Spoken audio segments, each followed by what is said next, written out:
Hello, I'm Eagle Gardens one on Instagram, and this is fucking talking shit with Eagle, episode 710. Hopefully, you guys have got a full tray for this awesome night ahead of us. We have Sandra Castaneda here tonight. What a pleasure to hear your story. I got a lot of respect for people like yourself, some of the early on pioneers, and I feel very blessed to have you here this evening and to hear your story. So thank you first and foremost for joining me. You want to tell everybody how you're doing and where they can find you? Yeah, doing great actually. And actually my last name is Lepp, L-E-P-P. Castaneda is my middle name. But you can find me on Facebook, Sandra Castaneda lepp, also on Instagram, same name.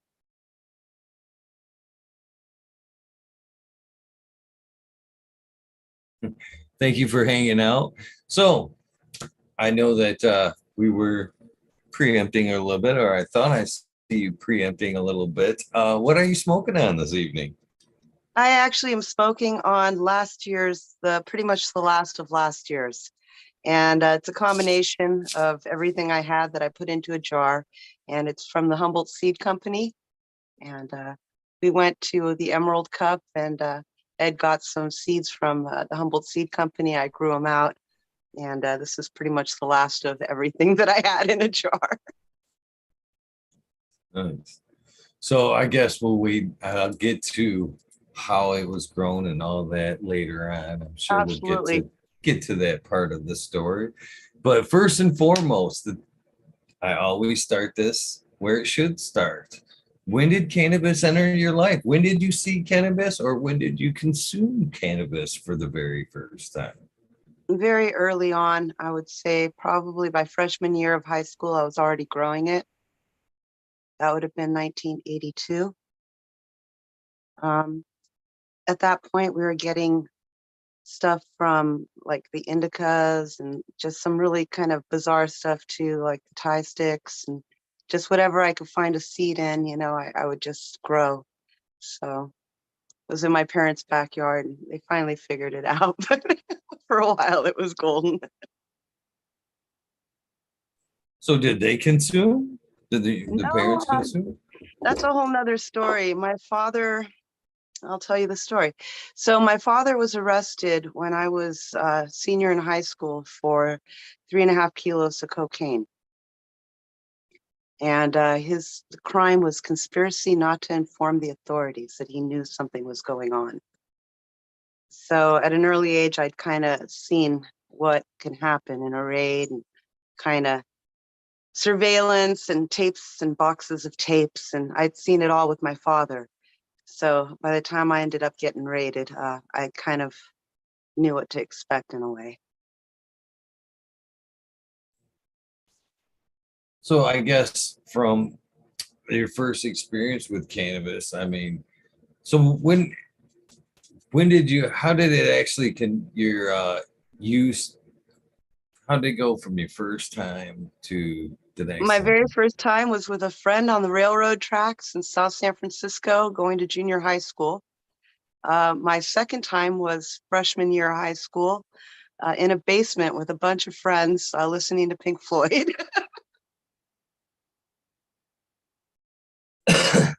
So how did it transpire from there? Was it something, I mean, some people say they didn't get high. Did you get high? Oh, I got Was real it high. something you enjoyed then? Oh, It it was was on the crazy. enjoyed side. So we all got really high, and a really good friend of mine, Grant, R.I.P., Grant Lombardi, he walked through a plate glass window that night. We were so high. He didn't die that night, but yeah, it was quite a night. But after that, I kind of thought to myself, well, the friend whose house we were at had grown this weed. And I thought, well, if he can grow it, I can grow it. And that's kind of what set me on you know, my quest for seeds at that point. So tell me a little bit about the first grow there. Okay, parents' house. Basically, we lived in a fancy area, I guess because my dad, what he did, we lived in Hillsborough, one of the, wealthy areas in California, over by Burlingame, over by the airport. And uh, you know, San Francisco airport. Um, and we had a pool. So what I would do is I'd start the clones in my bedroom and what looked to be like a garbage can with a light that I had, and I'd move them over to the pool over by the side where you couldn't see them, and I'd go over there and water them every day. And I wouldn't let them get too big, and I just was learning at that point. Um, but we had a nanny who kind of took care of things back in those days, and my nanny discovered them. And she started helping me water them. And one day my father walks after her and says, "Do you realize you're watering my daughter's marijuana plants?" And that was pretty much the end of that. It's funny. You But, realize you. So but I went from basically living in a beautiful home to my father going to jail and my mother leaving the country. My mom went to El Salvador. She's American, but she was in fear of being arrested herself. So she left the country. So at 18, I was pretty much on my own. At that point, I was rock climbing. I went and lived in Yosemite. I lived in Lake Tahoe. I skied, I rock climbed. I just had an adventurous, wonderful life. A lot of it was kind of homelessy, but I didn't mind living at the base of like El Cap and Yosemite, you know? Um, so yeah, and the guy I dated, he ended up, back in those days, he ended up doing amazing things, climbing El Cap in a day type things. And me, I wasn't that good, but I climbed, but I wasn't like that daring. But yeah, that was my life for a long time. I lived in a place called Strawberry off of Highway 50, where there was a rock called Lover's Leap, and I would climb it several times a day. And I felt like I was invincible. So yeah, so went from living at my parents' house to basically having a little bit of an adventure, and then finally going back to, life. And I got a corporate job. I ended up working at DHL for 8 years. really, And from there, I ended up getting some amazing jobs. Northern Telecom. I ended up working at NASA Ames Research Center for almost 7 years, doing data work, database development. So yeah, nobody really knew that I had this other side of me that was interested so much in gardening. But that was, I had several passions, three passions, and that was gardening, and I also play guitar, and I also am a bit of an artist. So those were my three kind of side passions that I would keep to the side. The business side of me, would wear blue suits and pearls, but the other side of me would be finding a little spot to grow something in a closet somewhere.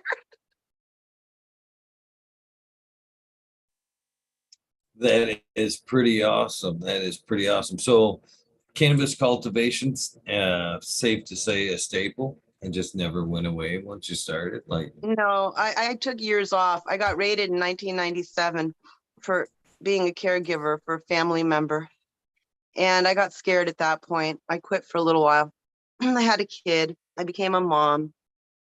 Um, I pretty much after that, knew I had to stay really low and under the covers because I was a mom. But but the story of getting raided was kind of crazy. I was sitting at home in Menlo Park, California in 1997, and a full SWAT team came up on me with full-on riot gear and, masks and helmets and machine guns.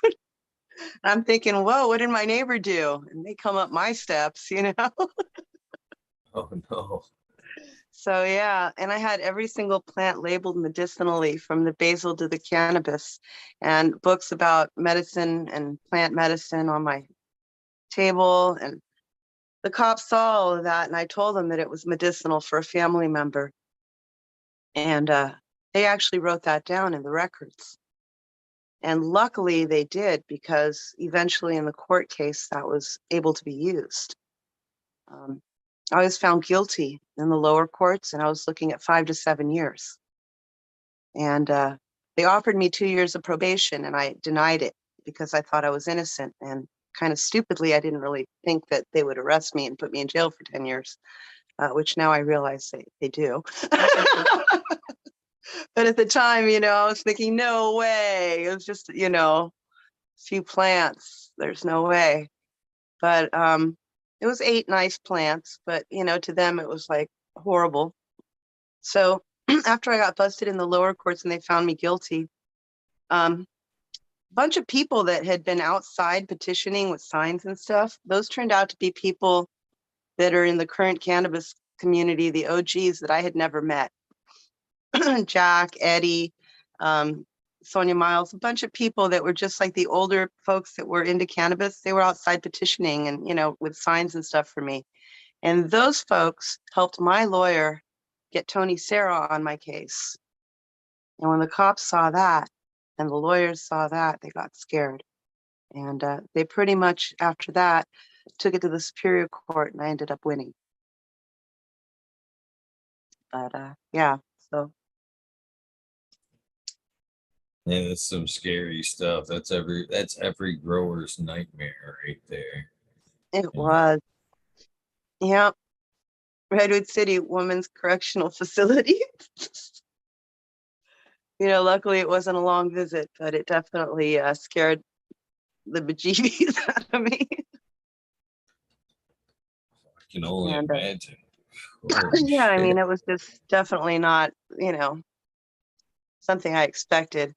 But it was what happened. And luckily, what happened was that they recognized it under Proposition 215. And in the paperwork for my court case, which is still online, you can see that it's clearly stated that my case was the first case as a caregiver to be found not guilty for cultivation as a caregiver in California. Well, that's pretty awesome. Did it set a precedent for Only other because growers? it was let go in the benefit of the people or whatever they call it. It didn't actually set the precedent, but what it did was it left enough data for them to look back upon so that if somebody else, what they were trying to get me for was growing and smoking. If I was growing alone, they said it would have been fine, but because they found paraphernalia, they said I was consuming the product, and at that time, caregivers were not allowed to consume the product. They were only allowed to grow it for their patient. And because I had pipes and papers and bongs, they said I had been consuming it, and that was my crime. So I also had gotten paperwork as a patient, but it was after the fact, just to cover myself. But what it did was it allowed caregivers to have paraphernalia and smoke their own.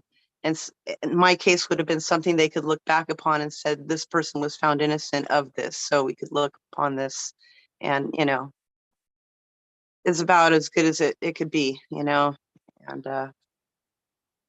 yeah, I asked for my medicine back, but they said it had been destroyed. My lawyers said, don't push it. Either way, I gotta give you a huge props for fighting back. A lot of people, in them cases don't think they have a chance, or just kind of roll over and let the system, just do what you gotta do. Just let me be and hope for the best. But I gotta give you, a big, congratulations and thank you for standing up and fighting. It's huge. At the time, I didn't really realize what I was doing. I actually just thought it was ridiculous for them to arrest me for growing as a caregiver and that it was legal now. So what the hell are they doing?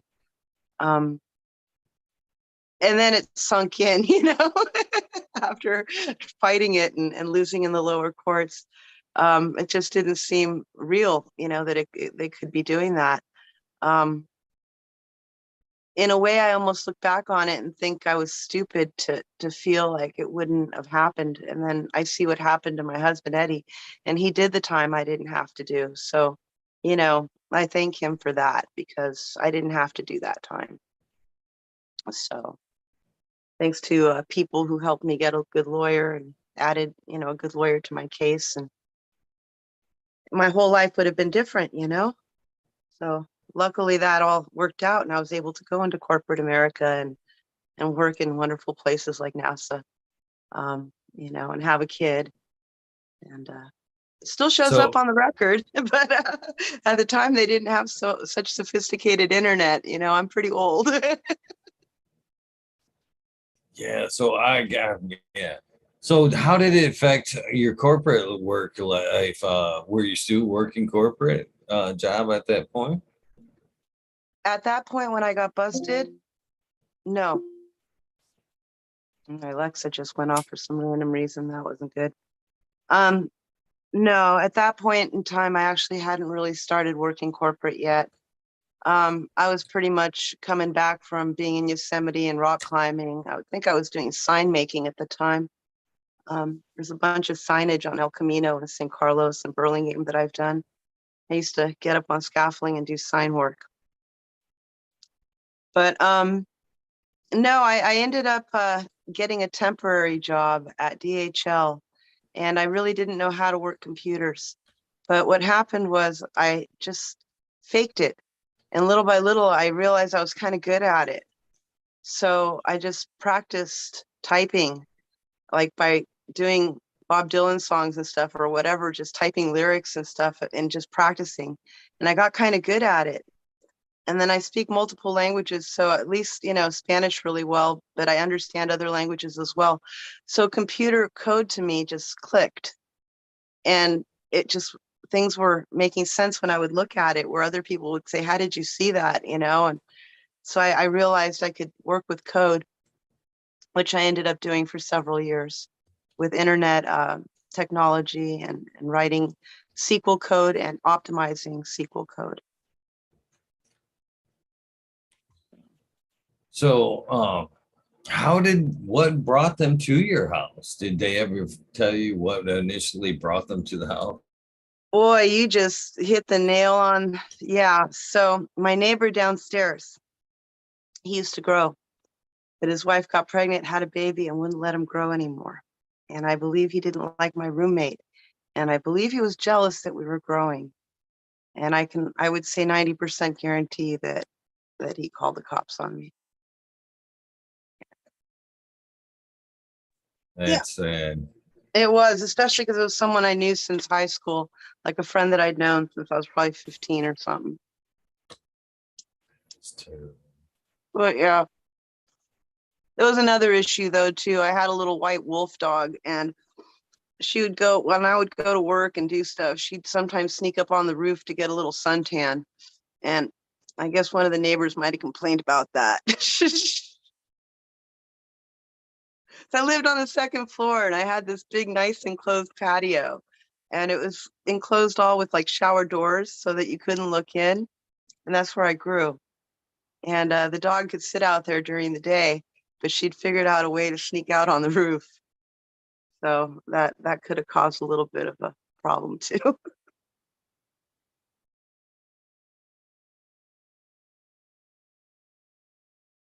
But yeah, so after all that happened, I pretty much just worked and tried to figure out like computer stuff. And I really enjoyed data work and kind of just kept studying my music, kept studying how to grow stuff, read a bunch of books, you know, organic has kind of been my thing. But then what happened was I ended up getting a surgery for, I ended up having my colon burst, and I had colon reconstruction surgery. And that's what ended me working at NASA. That's what ended me working at corporate. Um, I basically was sent home from a hospital I won't name with a colon that was already burst. And within 24 hours, I had gone septic. So I ended up in the hospital close to 3 weeks before they could even operate on me. And they'd given me a 50% chance of survival.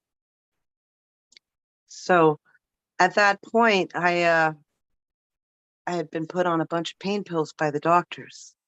They had me on gabapentin and all kinds of horrible stuff where I couldn't even speak properly. I was forgetting my purse, and I could barely walk. It was just a really bad time. And a friend of mine said, honey, you haven't smoked any of this in a while. You need to smoke this. And she handed me a joint.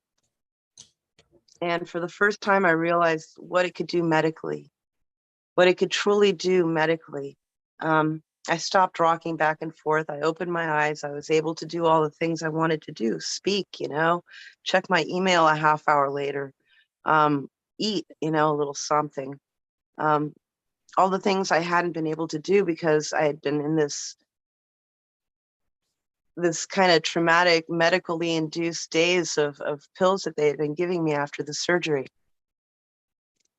And that's when I realized that I had to go back to cannabis 100% full blown. And that was it. That was going to be my path. So I bought this house up here at Lake County with the intention to just heal and grow. That's amazing. And with the money they gave me as a settlement from the hospital. Right. A little help never hurts.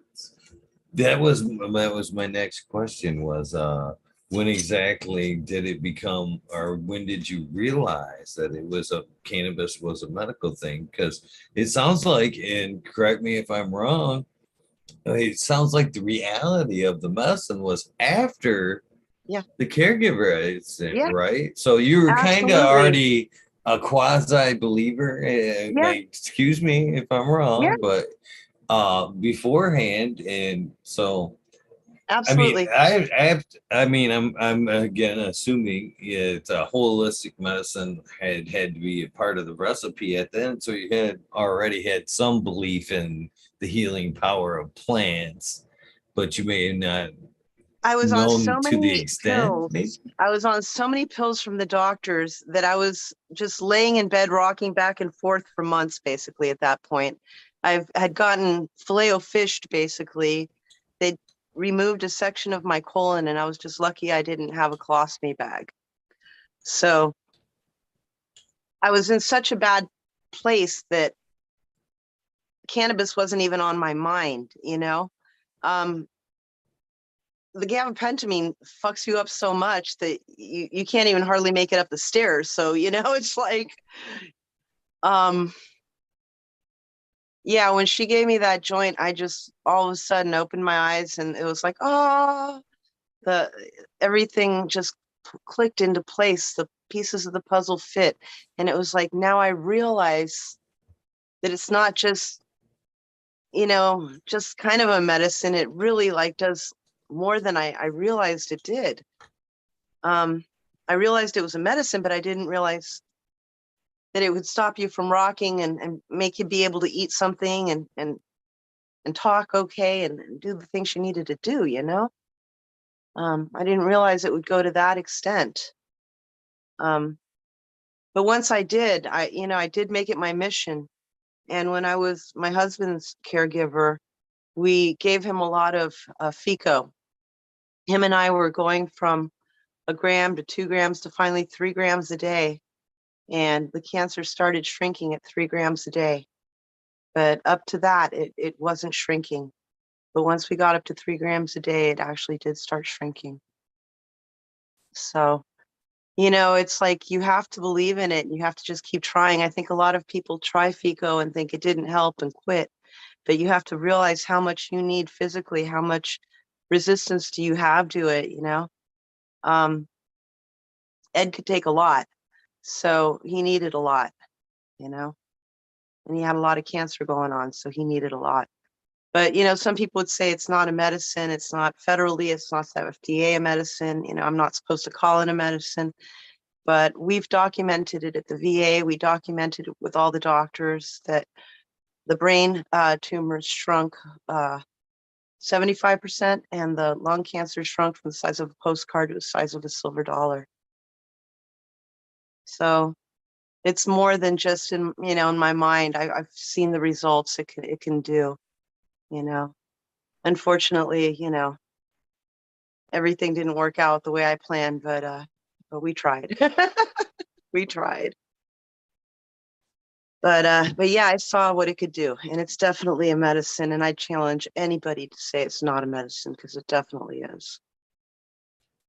I think optimism has a lot to do with it. I mean, cannabis aside, you talk to any doctors pre-surgery about, the success rate, and they'll tell you, man, if people coming into surgery aren't really, believing that this is going to be life changing and they're going to come out of this better than they were. That's usually what they'll get. You know what I mean? But if you go in optimistic and I'm gonna come back, I'm gonna heal, the success, the chances of the success for the surgery are so much greater. And I think that applies to the RSO. I think a lot of people, when they do go into it, as you said, are skeptical in the beginning, and it can't be part of the recipe. I don't think. And as you've kind of pointed out, it doesn't always work. But and this is one thing I found out about cannabis in general. You know, even switching over myself from like 9 to 5 to being a caregiver, which most people think, oh, you're a caregiver, you're rolling. You know what I mean? There's not. It's farming. It's farmers. And fucking, you're not the rich farmer. It's a labor of love, but it's a better quality of life. You're doing what you want. You enjoy it, and I think that goes when you look at it as a medicine, the RSO.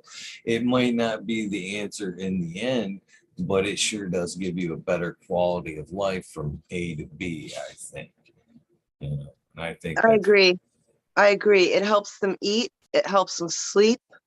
Um, all in all, more peaceful and relaxed.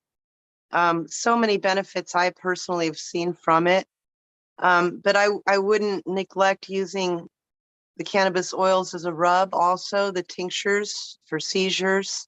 There's just so many different ways to use it. And I would say that once the cancers are severe, to use them in so many ways is important, especially the tinctures under the tongue for seizures.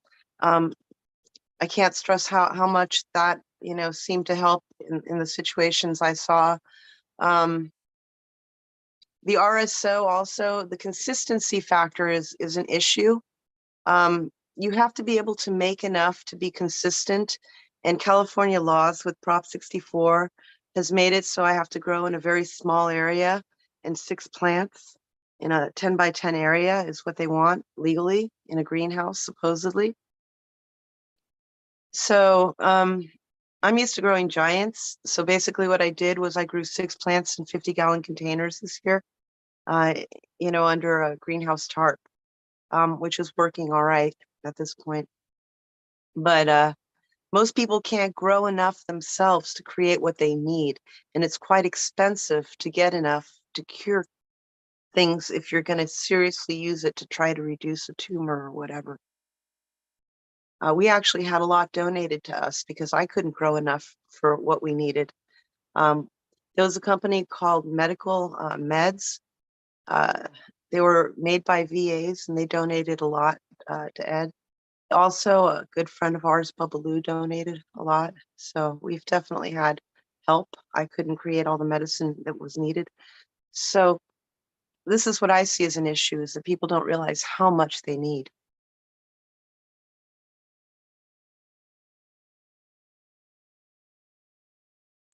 very true. Very true. They might eat a gummy in the morning and say, oh, it didn't work.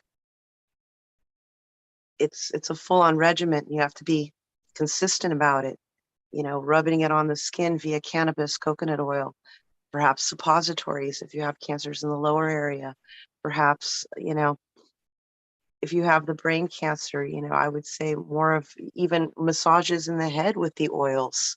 Um, I mean, everything you can do to get it into the skin, into the body. They say the skin's the biggest organ. So of course, try to get it into the skin. Um, Also, supposedly, when you use stuff, you only absorb a certain amount, and the rectal is supposed to be the way to absorb the most THC and CBD and cannabinoids from the medicine as well. So most people don't realize that either, or even want to do that, you know. Um, but when things get rough, you gotta, what am I gonna do here? Yeah, I So totally agree.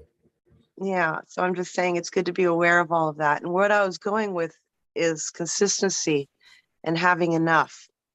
Now, the future I see is that pharma's going to try to take over, and pharma's going to say we've got to have this consistent product, perhaps made in greenhouses. And I think that what we all have to do as old farmers is grow a beautiful, consistent outdoor crop, because it's not how it's grown, it's the genetics. And the specific genetics, especially the older genetics, may have keys to some of these issues in life, you know? For example, hemp, when you put it into the food supplies, then we get cannabinoids, then people were less sick perhaps in the past, and now we have all these cancers. Perhaps that's because the cows aren't allowed to feed on hemp anymore, and we're not getting cannabinoids through their meat and milk. So all of these things are things I look at and hope in the future they'll change, because people will become more aware. And that us old farmers can work with the new guys, the pharmaceutical companies and whatnot, and teach them that it's these old strains, it's the good organic gardening that creates the good medicine. And hopefully that will create good runoff and a good reputation for cannabis, as opposed to some people saying, oh, we're dirtying the environment, we're creating a bad footprint. So my hope in the future is that the old farmers somehow find a foot in the door and become helpful and work with the new technology, the new ways, to show the new folks that, you know, what we got is tried and true.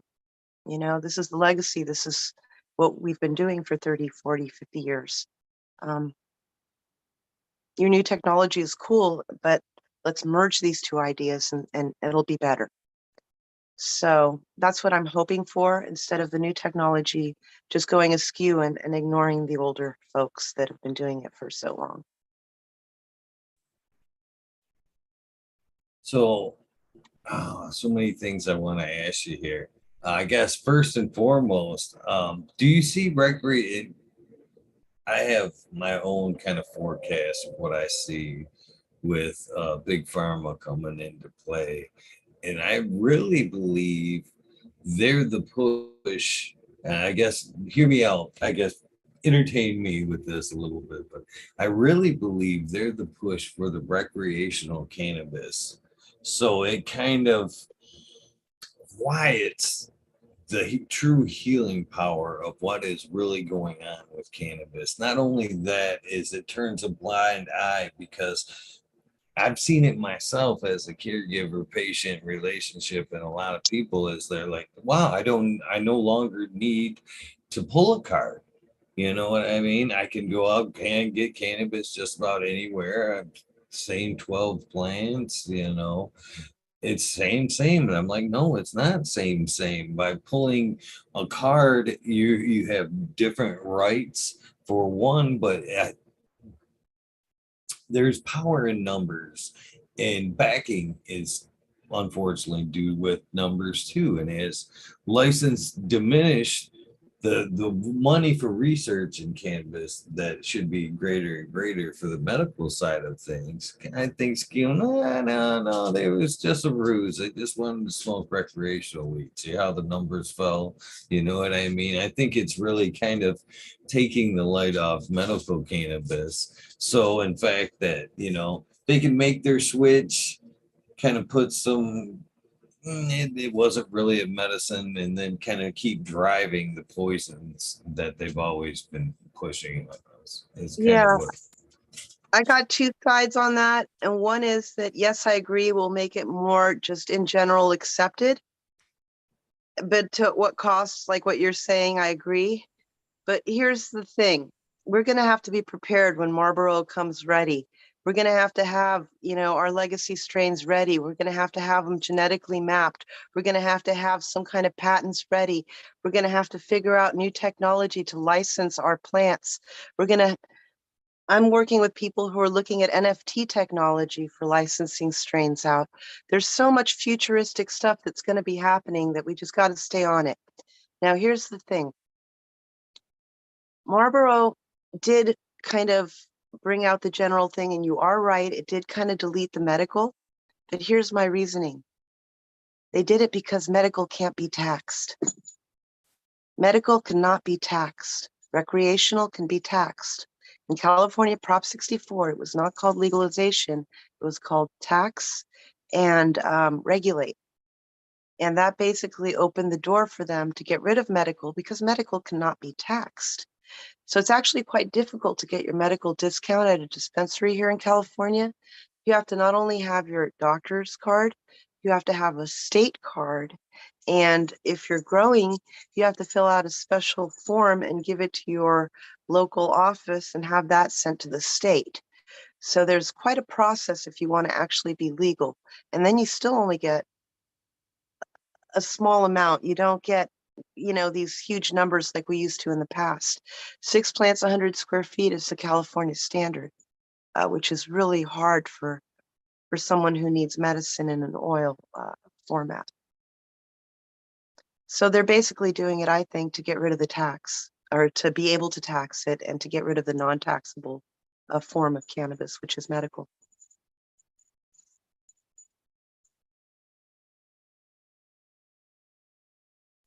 I never really considered that, side of things, but yeah, it's an unfair approach. I myself uh, see the medical aspect of it. If you want to use it and call it recreational, that's fine to you. But most times there's a medical reason for it. You know what I mean? They're trying to unwind from the day. You know what I mean? And meditation, whatever you call it, self-relaxing. It's good mental for your mental being. So in fact, I think it's somewhat of Oh, I medication. agree. But here's the other side of the coin. So if they call it medical, and if they do agree that it's medical, then what happens? It gets descheduled because now there's a medical reason for it. And then the FDA takes control of it like they have of hemp. And now they can make their ridiculous regulations to control it like they have hemp. Right now, hemp is legal because of the Farm Act, yet it's only legal in lotions and topicals. You cannot make it in a feed for animals or in something that's edible for humans legally. So federally, it needs to be a standard. And right now it's so not federally legal that that once it does become federally legal, again, we're going to have to be ready. We're going to have, hopefully our genetics or everything ready, because it's going to be big. It's going to be like the horses at the gate, um, it's going to be crazy. And I'm kind of excited to see what happens when it does go federally legal. But like I was saying, the FDA is going to take over once it's called a medicine, this, that. They'll be the other side of the coin. So we have to be prepared for that as well. And how are we going to fight that? And what are we going to do about that? So, So what are we doing about hemp? We want hemp in our feed. We want hemp in our edibles. Um, we want to be able to ship hemp, but all of a sudden the FDA gets involved and the rules get strict. yeah, man, I heard it. I seen an Instagram thing the other day that said one of the reasons why and it made sense. Um, they don't want hemp and cannabis really pushed forward is because cannabis, when grown, consumes so much carbon, and it kind of eliminates, the agendas they've already had in place in for that. So it's kind of undoing a whole nother evil there. Hold on a minute. Come here. Come here. Come here. Come here. Oh, puppy. I have to make sure she didn't have anything in her mouth. She was looking like she might have had something going on that she shouldn't have. Yeah, she's all right. But yeah, so it's going to be good, but it's going to be like we got to be careful. We're going to have to write letters to our senators. We're going to have to be ready to help create new initiatives. We're going to have to be able to do what we can so that the corporate giants don't roll over the little farmers like they are in California. Because once it goes federally legal, hopefully there'll be a chance for the older farmers in certain areas to actually do what they do well. Because right now in California, the regulations and the fees are so high that the mom and pops are basically dying because we can't afford it, you know? A friend of mine, Carlos, he has a training place called Sea Green Holistic Education. And it was on 18 acres. And when Prop 64 came by, we tried to go legal. Everything was looking great. But the local county wanted 20 acres to be able to participate in the commercial market. And he only had 18 acres. So he was completely shut down. So the way it's set up is you have to be very rich. You have to have land in the proper areas, in this case, non-agricultural reserves, because only the wineries and the other plants can have good soil. We get the volcanic soil. Anyways, it's a very difficult thing here in California. And if you don't have 20 acres, if you're not in the right area, if you're not in the right county, if you don't have 500,000 or what, it's just a tough game to play. So, I give kudos to all the people out there that are doing it.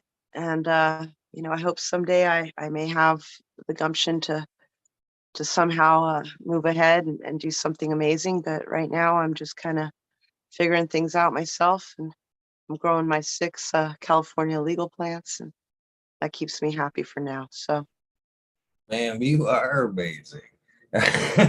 Period. So, I we've talked about consistency, the importance of consistency, but one of the beautiful things that I've seen about cannabis, well, two things. It's I like to think of it as like a plant spirit medicine. If you look into, plant spirit medicine, it kind of calls to you. And cannabis does that. And very much so, as you sniff the jars, certain ones call out to you, and them are usually the ones that benefit you. So it's somewhat of a spirit plant medicine. And so that kind of is hard when you talk about the consistency thing, because it makes it tough, because it's it's so individualized, but yet that's the beauty of it. And what I've seen lately of a lot of caregivers is that just same thing, is they are now individualizing the medicines, finding certain strains that already kind of jive with them, and making their medicine kind of more geared to their problems, with added in, especially in capsule form, the way you can kind of mix the cannabinoids to just hit the spot perfectly. So how do you feel about, consistency versus individuality? Sorry, yes. based cannabis. All right. So my last name's Castaneda, and there's the Carlos Castaneda books. I don't know if you've ever heard of the teachings of Don Juan and the old books. Absolutely. So Yes. those books teach about plant medicine. And when I was about 10 or 11, those were kind of the things my father would teach me, because, it was our last name, and supposedly he was my second cousin. That was my father's story. Who knows? So anyways, I believe in the plant medicine side of it. And I believe we all have an ally plant that kind of helps us in life. And I believe that for me, cannabis is my ally plant. Um, the consistency thing is, I believe, like when somebody opens up a bag, a friend of mine said this to me. If you open up a bag and that smell makes your mouth water, and that smell just makes you just so happy, and your mouth water and all of your senses tingle, that plant is probably for you. And there's other plants that you might open the bag and those sensations aren't the same. And whatever those terpenes or leos or whatever are in that plant at that time are probably what's good for that patient. Now, I'm not saying it is, but in many cases that could be true. But it sometimes takes a minute for the person to find a medicine that doesn't make them anxious, that doesn't make them paranoid. You know, maybe they don't like indica and it has to be a sativa, and not many people make pure sativas anymore. So it's, yes, I think important to be able to gear to a person's needs, because sometimes, especially with bipolar, people are a little different in the way their brains work. And you really have to find the right plant that works with them. And then it's important to be able to keep that strain alive. It's like that Charlotte's Web. It was good for that one child. It probably was good for others, but it started the whole CBD revolution and all of that. Everybody was aware of it.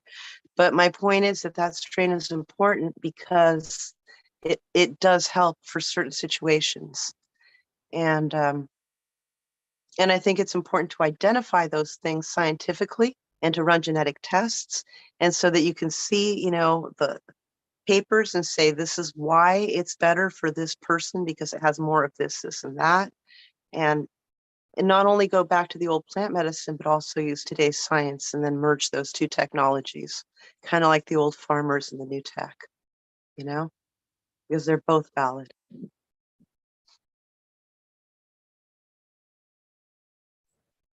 I love your fire.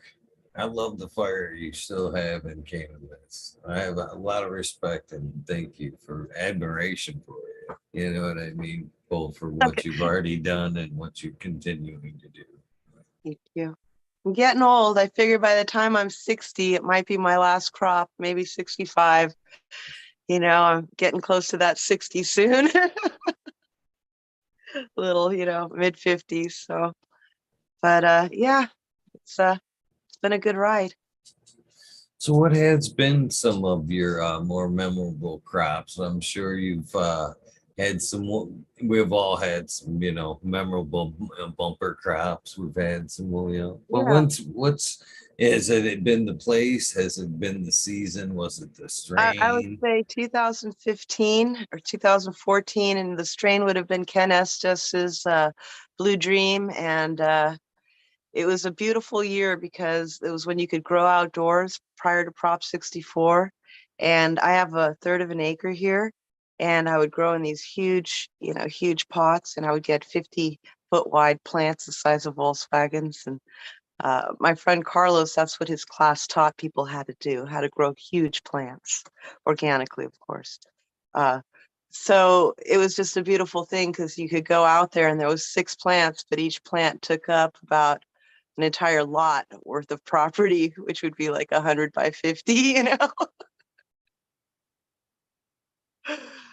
You go out there and they'd be all touching, and they're just huge and beautiful. But yeah, Ken donated plants to the training facility, and we grew out Ken's strains that year. We also had some Granddaddy Purple, and the Granddaddy Purple was amazing. We had this. Well, I had one in my yard that year. It was a stout, beautiful thing, and it gave me close to 4.5 pounds. This one plant, and it was like 5 feet tall, and it looked like a cactus. It wasn't even like that big, but it gave me poundage. It was a beautiful thing. Yeah. Pretty awesome. So, have you always grown in the one place? Where has been your favorite place to grow? I would say outdoors here on my property. I bought this house with the intention to grow. Actually, the story of getting this house was kind of a trip. Um, I was at Disneyland, and I didn't believe that it was true that you could put a bid on a house on one of those auction sites and get one. But I figured, what the hell, I'll try. So I put a bid sight unseen on this property, and I got an email the next day from Disneyland and a fax from the hotel saying I'd won the house. So, I immediately got my ass up here, and it was a good property. I'd seen it online. I'd looked at the property on maps and everything, but it was perfect for what I needed. So it was meant to be. This was definitely I could probably die in this property happy, and I don't need much more in life than what I got. That's pretty humble, pretty awesome. Um, so I'm obviously curious, and could you tell me a little bit about the love affair with Eddie? How you guys met? Let us in on a little bit of your life with him?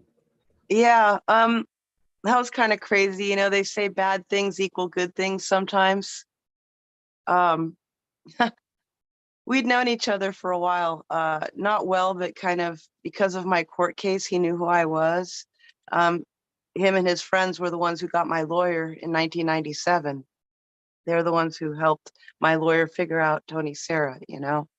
My lawyer wouldn't have known without help. So I was grateful for that, but I didn't really know him um, until I moved up to Lake County in 2011. I moved up here and I started meeting everybody and started figuring out that some of the people that were up here were some of the people that had helped me back in 1997. And it was a trip. Some of the OGs in the community were like people that were, oh, I remember you. I watched your case, High Times was following you or whatever. Um, and a lot of the times I didn't even know half the shit had happened. Like I didn't even, realize that it had been in the news, it had been on TV. I mean, I was kind of like it was such a whirlwind at the time, but other people had seen and knew what had been happening. So when I moved up here in 2011, I reconnected with some of the people that had helped me back then, and Ed was one of them. We were mostly just Facebook friends for a while. Little by little, we got to know each other better. It's kind of crazy, but eventually I ended up doing his Facebook and helping him with his web pages because I do data. Um, I helped some other people too. Pat King, admin for his Soil King site. Uh, anyways, you know, doing all this web work, hanging out, and there was an old winery that was being converted at the time to grow cannabis, and he was part of the project. And we'd go to the winery and have dinner quite often, and we ended up having dinner almost every night together. And after a while, he started coming to my house and having dinner, and I started going to his house and having dinner. And one day we said, "Hey, we've been having dinner every night. Maybe we should take a break." So we took a little break. And he called me in like 2, 3 days. He's like, I don't want a break. I like having dinner with you. I'm like, fine, let's have dinner. So we had dinner ever since together after that day. Um, but yeah, he was he was pretty awesome. At first, it was kind of crazy. I'd never been married. I'd been on my own, single for about 10 years because I'd had the surgery, because I was very self-conscious about all the scars. Um, I'd been very, independent and on my own and took care of my own business. Um, so the last thing I expected to do was get involved with anybody, especially someone a little older than me, because he was quite a bit older, about 14 years older than me. But boy, he knew how to work it. Oh, let's do a little massage. He'd get me a little dinner. He'd watch TV. Like, oh, let's do a little massage. He'd start rubbing my shoulders, and before we knew it, it was dinner and a massage every night. Before we knew it, I was hanging out a little more, and then time started going by, and he started feeling sick. It was like COVID time, and we thought we both had COVID. Everybody in the house had COVID. It was before they knew it was called COVID. Uh, but he got real sick, and then he had a test at the VA, and he thinks they poisoned him because they were going to do some kind of a test, and uh, he took the liquid and then they didn't do the test, and somehow it messed him up. And anyways, he got real sick, and we just thought it was the COVID and the test and all this other stuff. But it turned out it was cancer. We finally, he was riding a bike and he landed kind of hard on his seat, and there was another instance where he sat kind of hard on the couch and he hurt himself there, and it was like he was getting hurt, really easily. And I said, you need some kind of scan or something. And he went in and got a PET scan, and we realized he had cancer, and they gave him 3 months to live. Okay. And at that point, we knew he was going to get brain radiation, and we knew it was going to be rough. So I started taking him from Clear Lake to Ukiah every day, hundreds of appointments to doctors for radiation, for whatever we needed. And we'd camp out. Sometimes we'd get hotel rooms. We'd do whatever we needed to do to make sure he got his radiation and his FICO and his massage and everything he needed. And basically, he wanted to get married before he had any kind of brain radiation. He wanted everybody to know that he was a sound mind and body. And he was also starting to get a little bit scared. Like when things happened at the hospital, he wanted me to be able to go in with him, because he would call me and they wouldn't let me in because I wasn't his wife. So there came a point where it became more of a necessity for me to be his wife, because he wanted me there when things were happening and they got too intense sometimes. He had PTSD, and we had found the right antidepressants. But sometimes the PTSD would still get bad, and he'd just be in the hospital calling my name, and they'd have me come back because I was his wife and I could hold his hand and everything would be all right. So, that all happened, and then basically there came a point where he ended up losing his home. So he moved in with me, and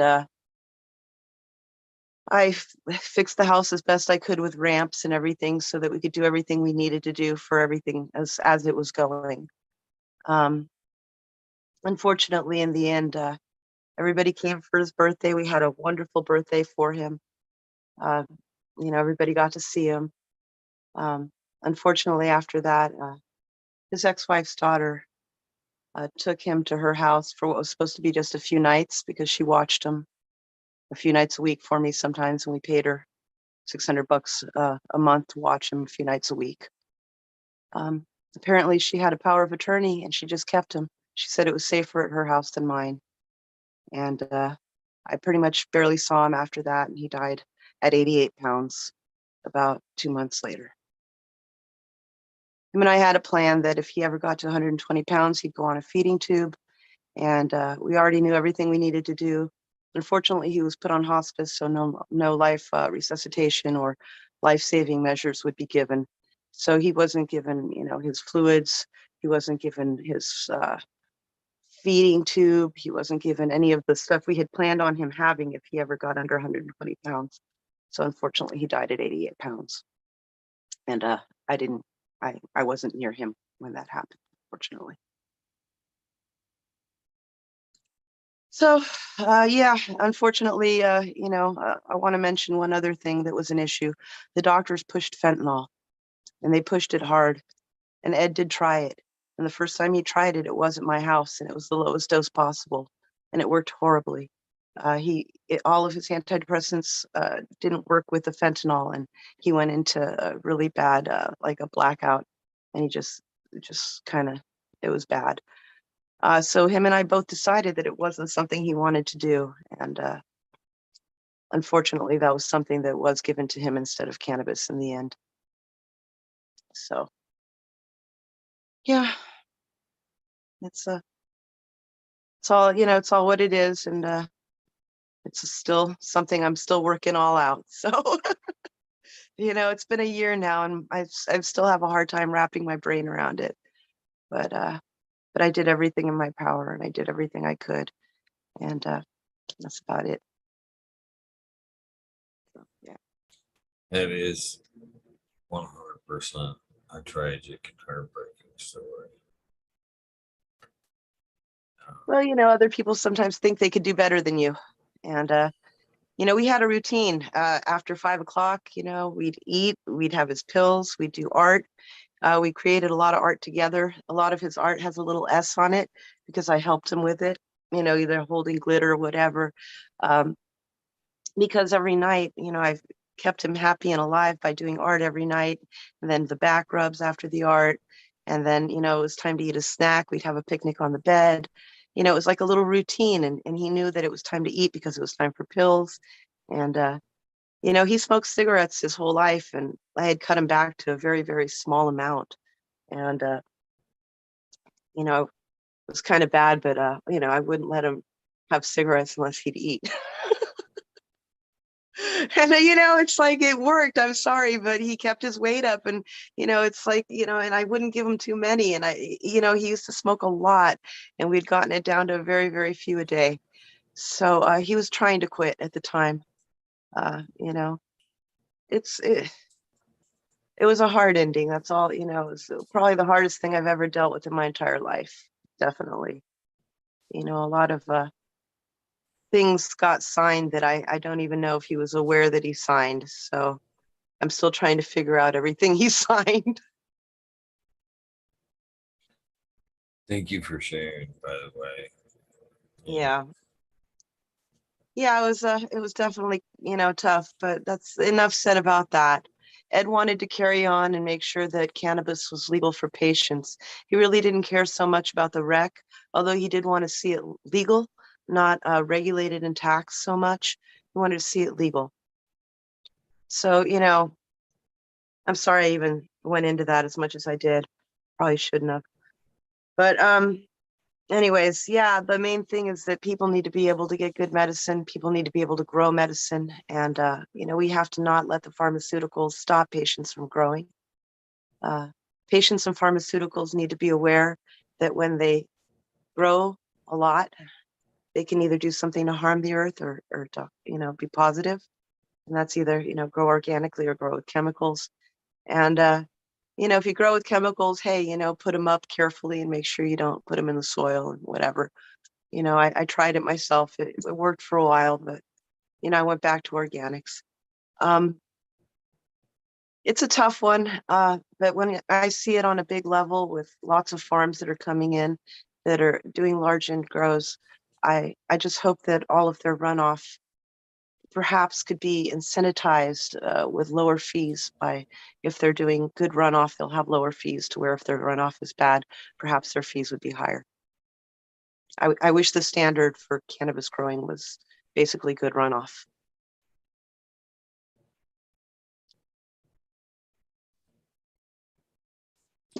So I try as hard as I can to you know do what I can to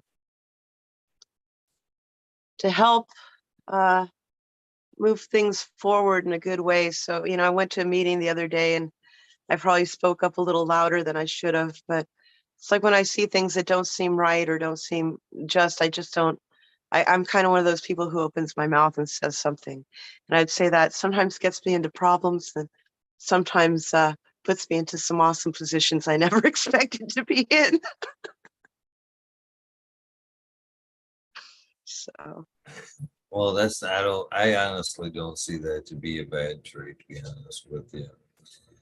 And, you know, that kind of leads me up to back to the individuality of the healing power of cannabis is the cultivation side of things, you know. Um, there's a lot of weight to the medicine, 100%. But I think it's a 50-50 with the cultivation, and especially when it is your medicine. I honestly think it amplifies the power of the healing, you know, the whole thing 100%. You know what I mean?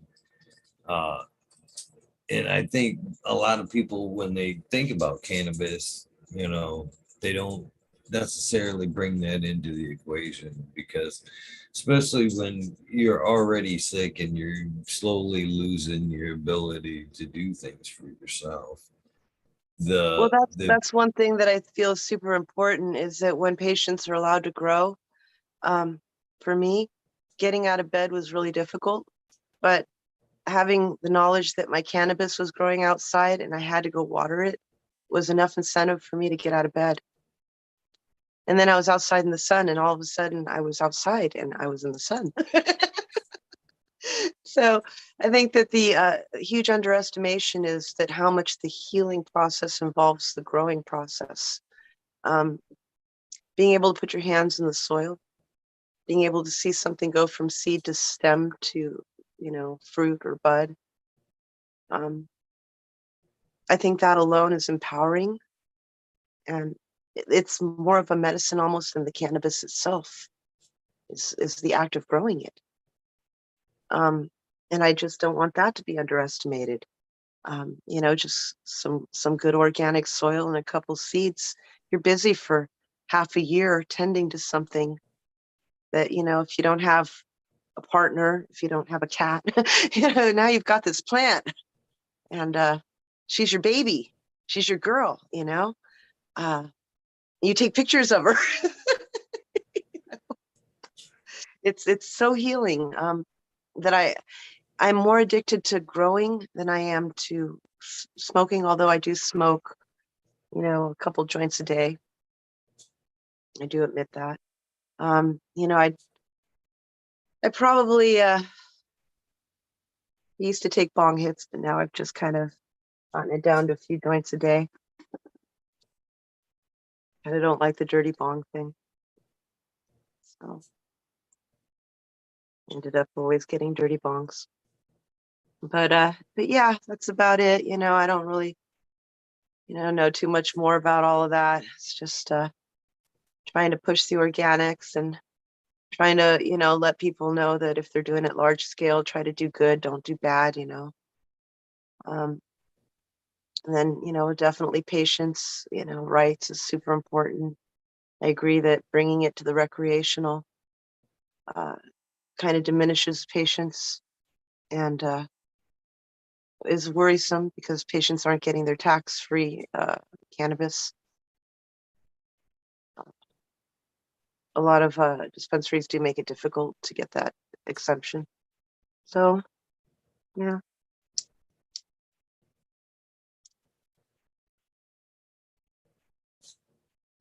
So, how has cannabis has it been a good for the rest of the things that you love in life? Music, art? Would you say it's been kind of a hand in hand there? A lot of people, myself included, man, and I hate to be that stereotypical stoner, but man, before I like sit down, design something or whatever, I like to sit down, roll one, and kind of think about what I'm doing. So, has it been, have you found it to be very beneficial for the other things you do in life as well? Yeah, absolutely. For me, I like old rock, so I'll put on some classic 70s, 80s rock and smoke a little bit, and then I can do some art, or else I'll just smoke a little bit and play a little guitar. I have to admit I haven't been playing that much guitar since everything happened with Eddie. I used to play quite a bit, and I've got a lot of videos of me playing on my Facebook page. But all of that, took so much out of me that I've kind of just, I hadn't been playing so much, but it's something I'm trying to get back into again. I've still been doing art, but the playing guitar has just been really hard somehow to get back into. When did you start playing guitar? About 3, 4 years old. Well, I'm sure you've got some skills, and that's pretty awesome. My grandfather was a flamenco guitar player. So when I was really little, the guitars were bigger than me, but my grandpa would come and he'd tune them for me and he'd try to teach me some stuff. I tried, but I really had a hard time as a youngster. It wasn't something that just came natural. But I kept trying. Uh, went into band, took flute for a while, learned, most of my notes and chords and how to read a little music with that. And then I went back to the guitar with a little more music theory in my head. And, by the age of 12, 13, 14, you're listening to Pink Floyd, The Who, Rolling Stones, that kind of stuff, or at least I was. And, that was the kind of stuff I'd be trying to figure out, some Gilmore lead or some cool, something blues, trying to figure out blues, just learning, always trying to learn more. And the little ins and outs of putting the vocals in, because I've never been a wonderful guitar player. I've never been a wonderful vocalist, but I enjoy both. So I just keep at it, but yeah, there's videos. You can go find them. That's awesome. I love music. It's one of those things is I genuinely love music too, but wish I had more of a natural talent. That's one of those things too. Of even as a child, I remember watching people sing and go, man, I wish that's you were born with that shit. And people that don't necessarily you see like people just every day, you know what I mean, and maybe singing to themselves or whatever. You're like, why Oh didn't you yeah. chase that dream? You know what I mean? You have an obvious talent. Why didn't you chase that shit? Natural. You're wasting it.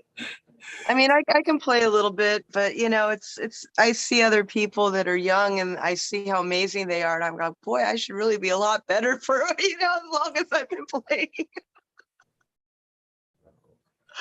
uh, you know, I know a few songs. I Do a think few. it's one of those things too. Is I'm I believe in manifestation. Okay, and I really believe as we get older, maybe it's the Peter Pan kind of thing. As we get older, we kind of lose the inner child, or in my mind, I think it's the creativity or the ability to vision. You know what I mean? Actually dream, see it in your head as clear as day. And I think, natural talent is like art, music, uh, I think you guys have again a more natural ability, yeah, a little bit of jump ahead of a lot of other people because you guys are cultivating that aspect of your brain all the time, trying to It was create forced upon concepts. me as a child. My parents, they believed that you needed to have culture, you had to have dance, you had to have music. I was taken to tap, I was taken to ballet, I was taken to like horseback riding lessons, I was taken to, every little, I had to know how to music, piano lessons, guitar lessons. It's like what stuck, out of everything, the guitar stuck. So Right. yeah, my parents, they tried hard. I got to give them credit. My parents definitely tried. So, is what you like to play, is it more mood based, or do you have a genre that you prefer to, are you a rock and roll gal, blues? Is it just mood depending? Um, I like Bob Marley a lot. I like playing Bob Marley songs a lot. But there's so many Bob Marley songs, Other than that, I like Stevie Ray Vaughan. I like the blues. Um, I like David Gilmour. I like slow lead. It's not, I mean, I like all kinds of lead, but I specifically like lead where you can really kind of get a feeling, like, a heart and soul out of the sound. And I really like that, sound he gets out of his guitar. Um, but no, I like to sing, so I try to find female-based music where I can sing along. Stevie Nicks is, I play some Stevie Nicks songs and, you know, whatever I can figure out, my vocals will somewhat work too. Tracy Chapman, Stevie Nicks, kind of the raspier voices. I was told by a wise person that they said we can all sing. We just have to find our natural, key and comfort zone. Yeah, there's definitely a range. And there's definitely a few artists that it's easier for me to just sing their songs. I do all right with some Stevie Nicks songs. But yeah, I have got to play more. I've got to step back into that for sure. You ever It's play to the plants? You ever play to your ladies? not recently. Like I said, I just haven't been playing enough, but it is something I've done in the past. But I've been having a hard time keeping up with them. I put 6 plants in 50-gallon containers, and they got way bigger than I expected. Well, what did I expect, right? Anyways, so I've been just having a hard time because they've been kind of overlapping each other and encroaching on each other. And so I've been up in the balcony for the last few days and for the last few months, really. Um, just trying to keep everything in place. And been a bit of a challenge. You showed me your garden, and they are some pretty massive plants. So hats off to you for being a good grower. Well, I have a hard time keeping them small, and I top them. I cut them in half. And they just keep getting big on me. The sun here in Lake County is just beautiful and perfect for cannabis. So that's why Lake County was such a great, the very bottom of the Emerald Triangle, wonderful area for cannabis. Um, and they really should make the rules and regulations more flexible, because when I first got here, the economy was better. The houses were nicer. The businesses were more alive. And I strongly believe that was because at that point, 215, cannabis was being sold as excess cannabis medicine by patients to dispensaries. So people had extra funds from their excess cannabis medicine. So let's talk big plant, little plant. Do you think it's overall a better quality of cannabis, the best representation of what it can be through a bigger plant versus a small plant? Do you think there's any difference? No, not really. I think that depending on how long you want to go and how much attention you want to pay to it and what your legal limits are, really set your boundaries to what you need to grow. My legal limit is 6 plants and 100 square feet. So I make it a challenge, but but not everybody can do that, can pull off, that. Um, so I would say you end up with smaller plants, which might be better because they're more manageable.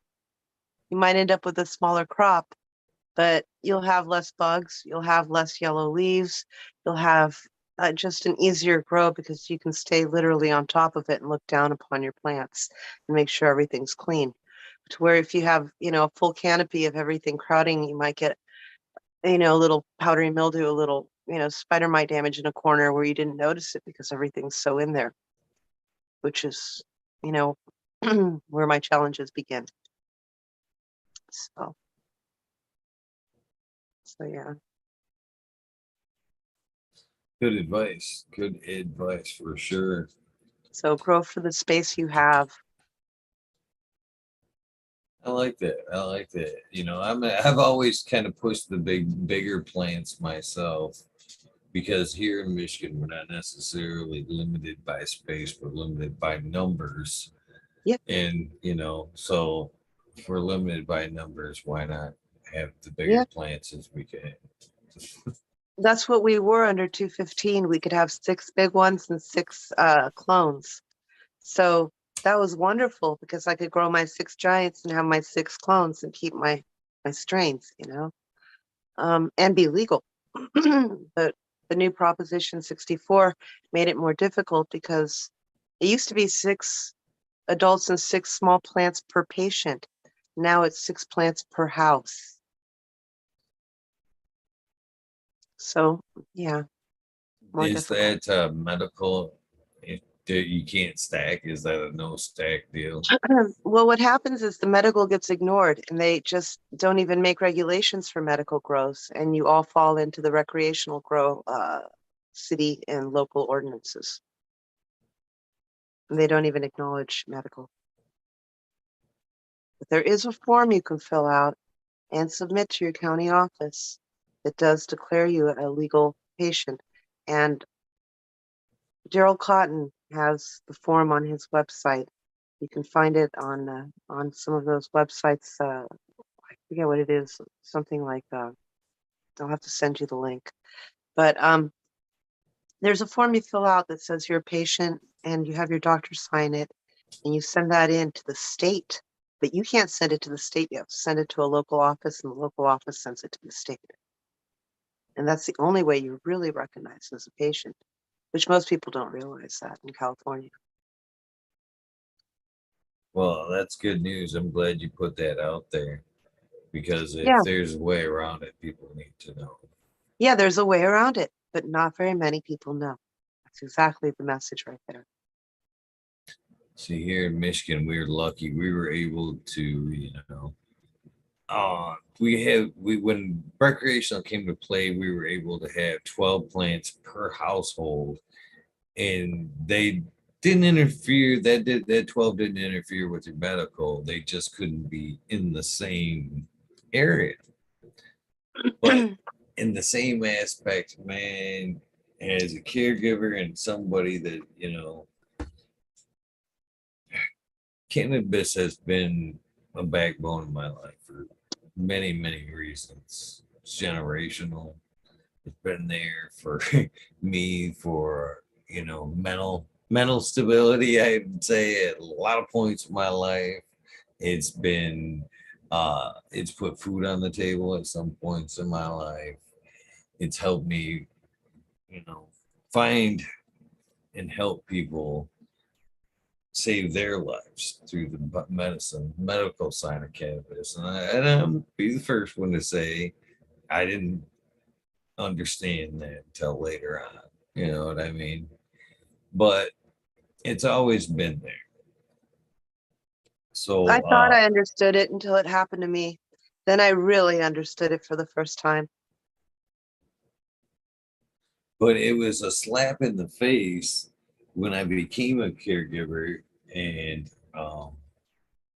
seen the fight, the reality of it all, and the power of cultivation, more mainly.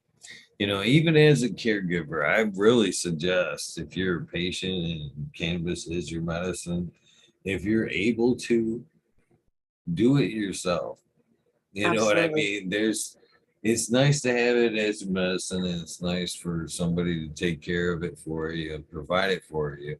Which another thing that's where I fucked up. I think's fucked up is I still continue to give free cannabis to my patients, where other caregivers are, charging a lower rate for it, but still charging.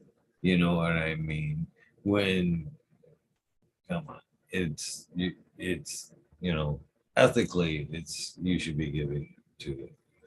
But when recreational cannabis came through, it was so disheartening to see that you could have those 12 plants and you could have they've kind of pulled it back a little bit, but not a whole hell of a lot. It's still lopsided. So you could grow your 12 plants recreationally, and whatever you could produce recreational, you could have. Put it in the closet. You grew 50 pounds this year. Hats off to you. You know what I mean? You've got enough to smoke for the year. But the caregiver side, you could only be limited to 2.5 ounces usable. You know what I mean? That's crazy.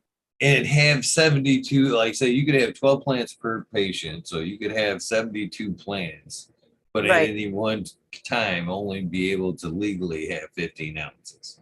That's just not right. So what happens is people that make the regulations don't have any clue as to the plant itself. And that's pretty much what happens here in California as well.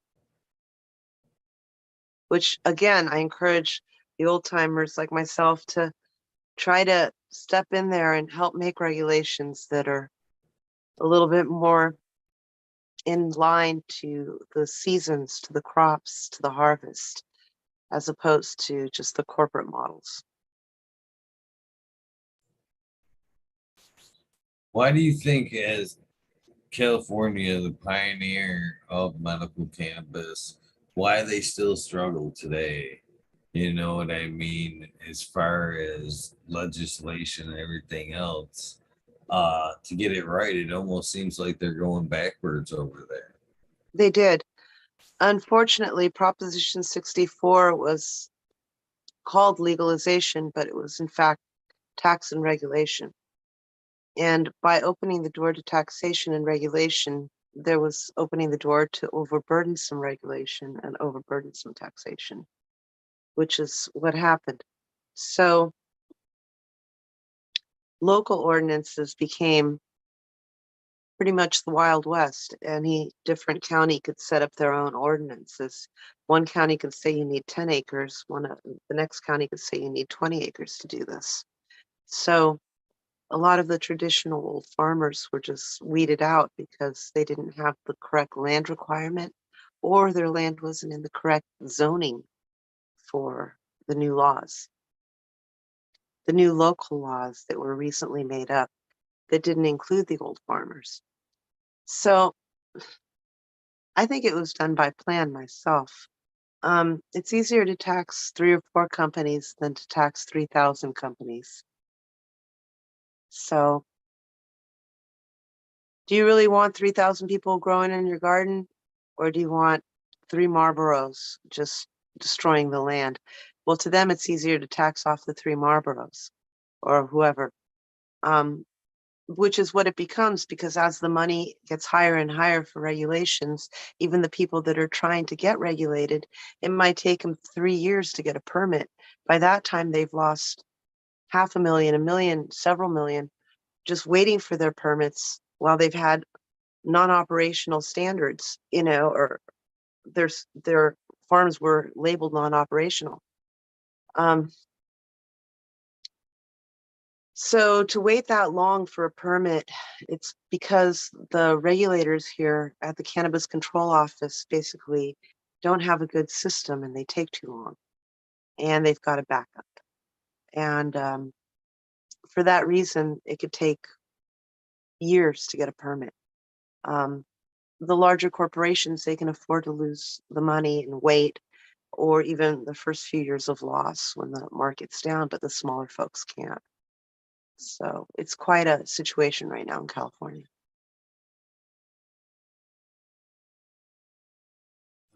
That is, excuse me. As I hear it play out there, it sounds super disheartening. And I really believe it will be, because I don't think the Marlboros of what we come across will do the pheno hunts. They're not, there's so many strains out there, they're not gonna want to test what 3,000 plus. I mean, that's being kind. They're not going to want to do that to, find out what's going to be the next big thing or what's helping people. They're going to want to limit that down to the few that they think everybody will buy, and everything else will fall to the wayside. I In would my imagine a sativa and an indica blend will probably be their first 2 outages, or their first 2 offerings. So when we're at that point, the medical side, I think, is thrown right out the window. How can you take that one, those 3, whatever the blend, and make recreational cannabis in a medicine that kind of suits everybody? When we kind of talked about it, it's kind of best individualized a little bit. Yeah, as far as like RSO and stuff like that, I think that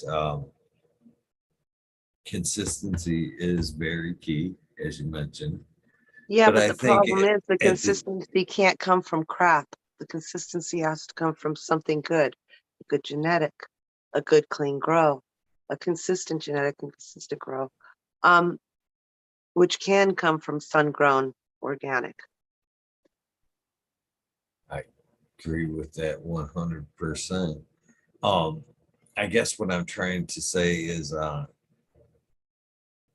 it could be individualized a little bit more. It wouldn't have to necessarily be um, one RSO. As I talked to Jen Doe, another amazing woman in cannabis, which I think that's another thing too that I appreciate you coming on telling your story, is because there's so many men in cannabis claim. We don't get to see or hear so many other great women side of cannabis. You know what I mean? And I'm I sure think there's there's a more. bunch. There's a lot, but what happens is we have families, so we can't be quite as public until our children reach 21, which is pretty much exactly what I did. Once my son turned 21, I was able to speak more freely. Prior to that, I was very careful.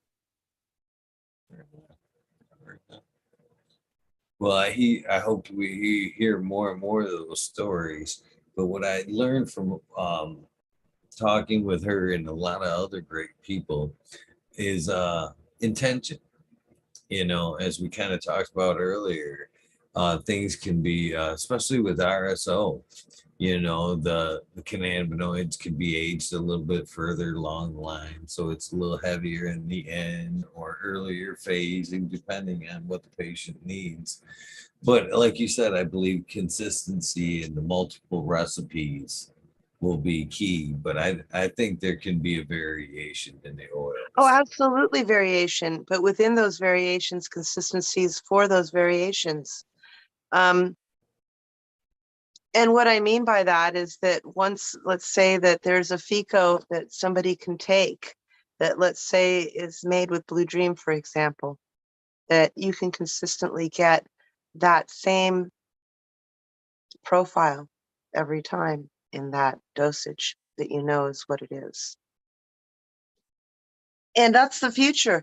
No matter how much we hate to think about it, that is the future.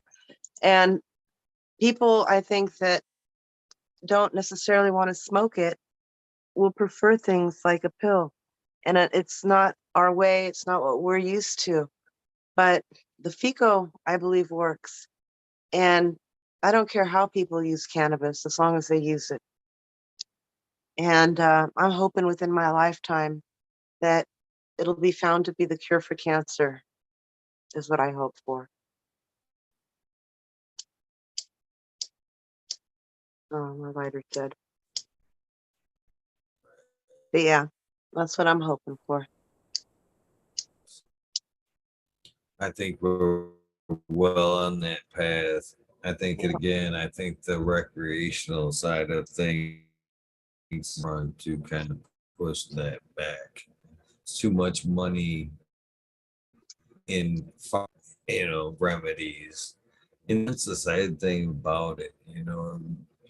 Uh, Cannabis can be produced as a medicine, and yet big pharma, that's when sadly enough, that's when they're putting the real wrenches on it. The everyday meds, the aspirins and shit like that are cheap as shit, but the stuff that Oh, saves your life, they're gonna take every cent you have on the way out, or if you live, you know what I mean? Again, that quality of life will be greatly diminished because you gave everything just to be alive.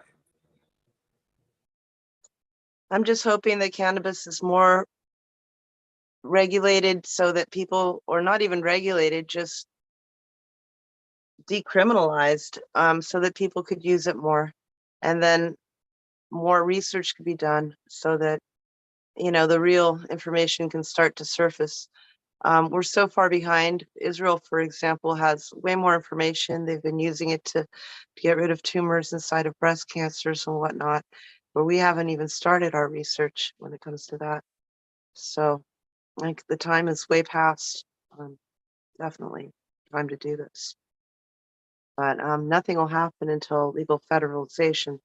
So that's, again, something I'm hoping within my lifetime will happen. And I think that the old medicine and the ways that you're talking about, it can all be part of the future. But people like me have to work with people. Like right now, there's a wonderful lady, Lele, with Humboldt Grace Legacy Project. She's working with people trying to keep old strains and figure out what's in them and all these wonderful things. People are figuring things out now because the technology is there. And I think that some of the wonderful old things that with the old school stuff that we did, it's hard to just sometimes say, okay, you know, let me go this way for a minute and work with the evil, you know, pharma company or whatever. But if we want them to have good medicine instead of crap, maybe we should. If we want grandma to be able to go get it from her doctor, maybe we should. I So, agree. so yeah, everybody, you know, get yourself some organic soil and the clone, and give it a go. Research it, look it up, go to your city council, do what you can.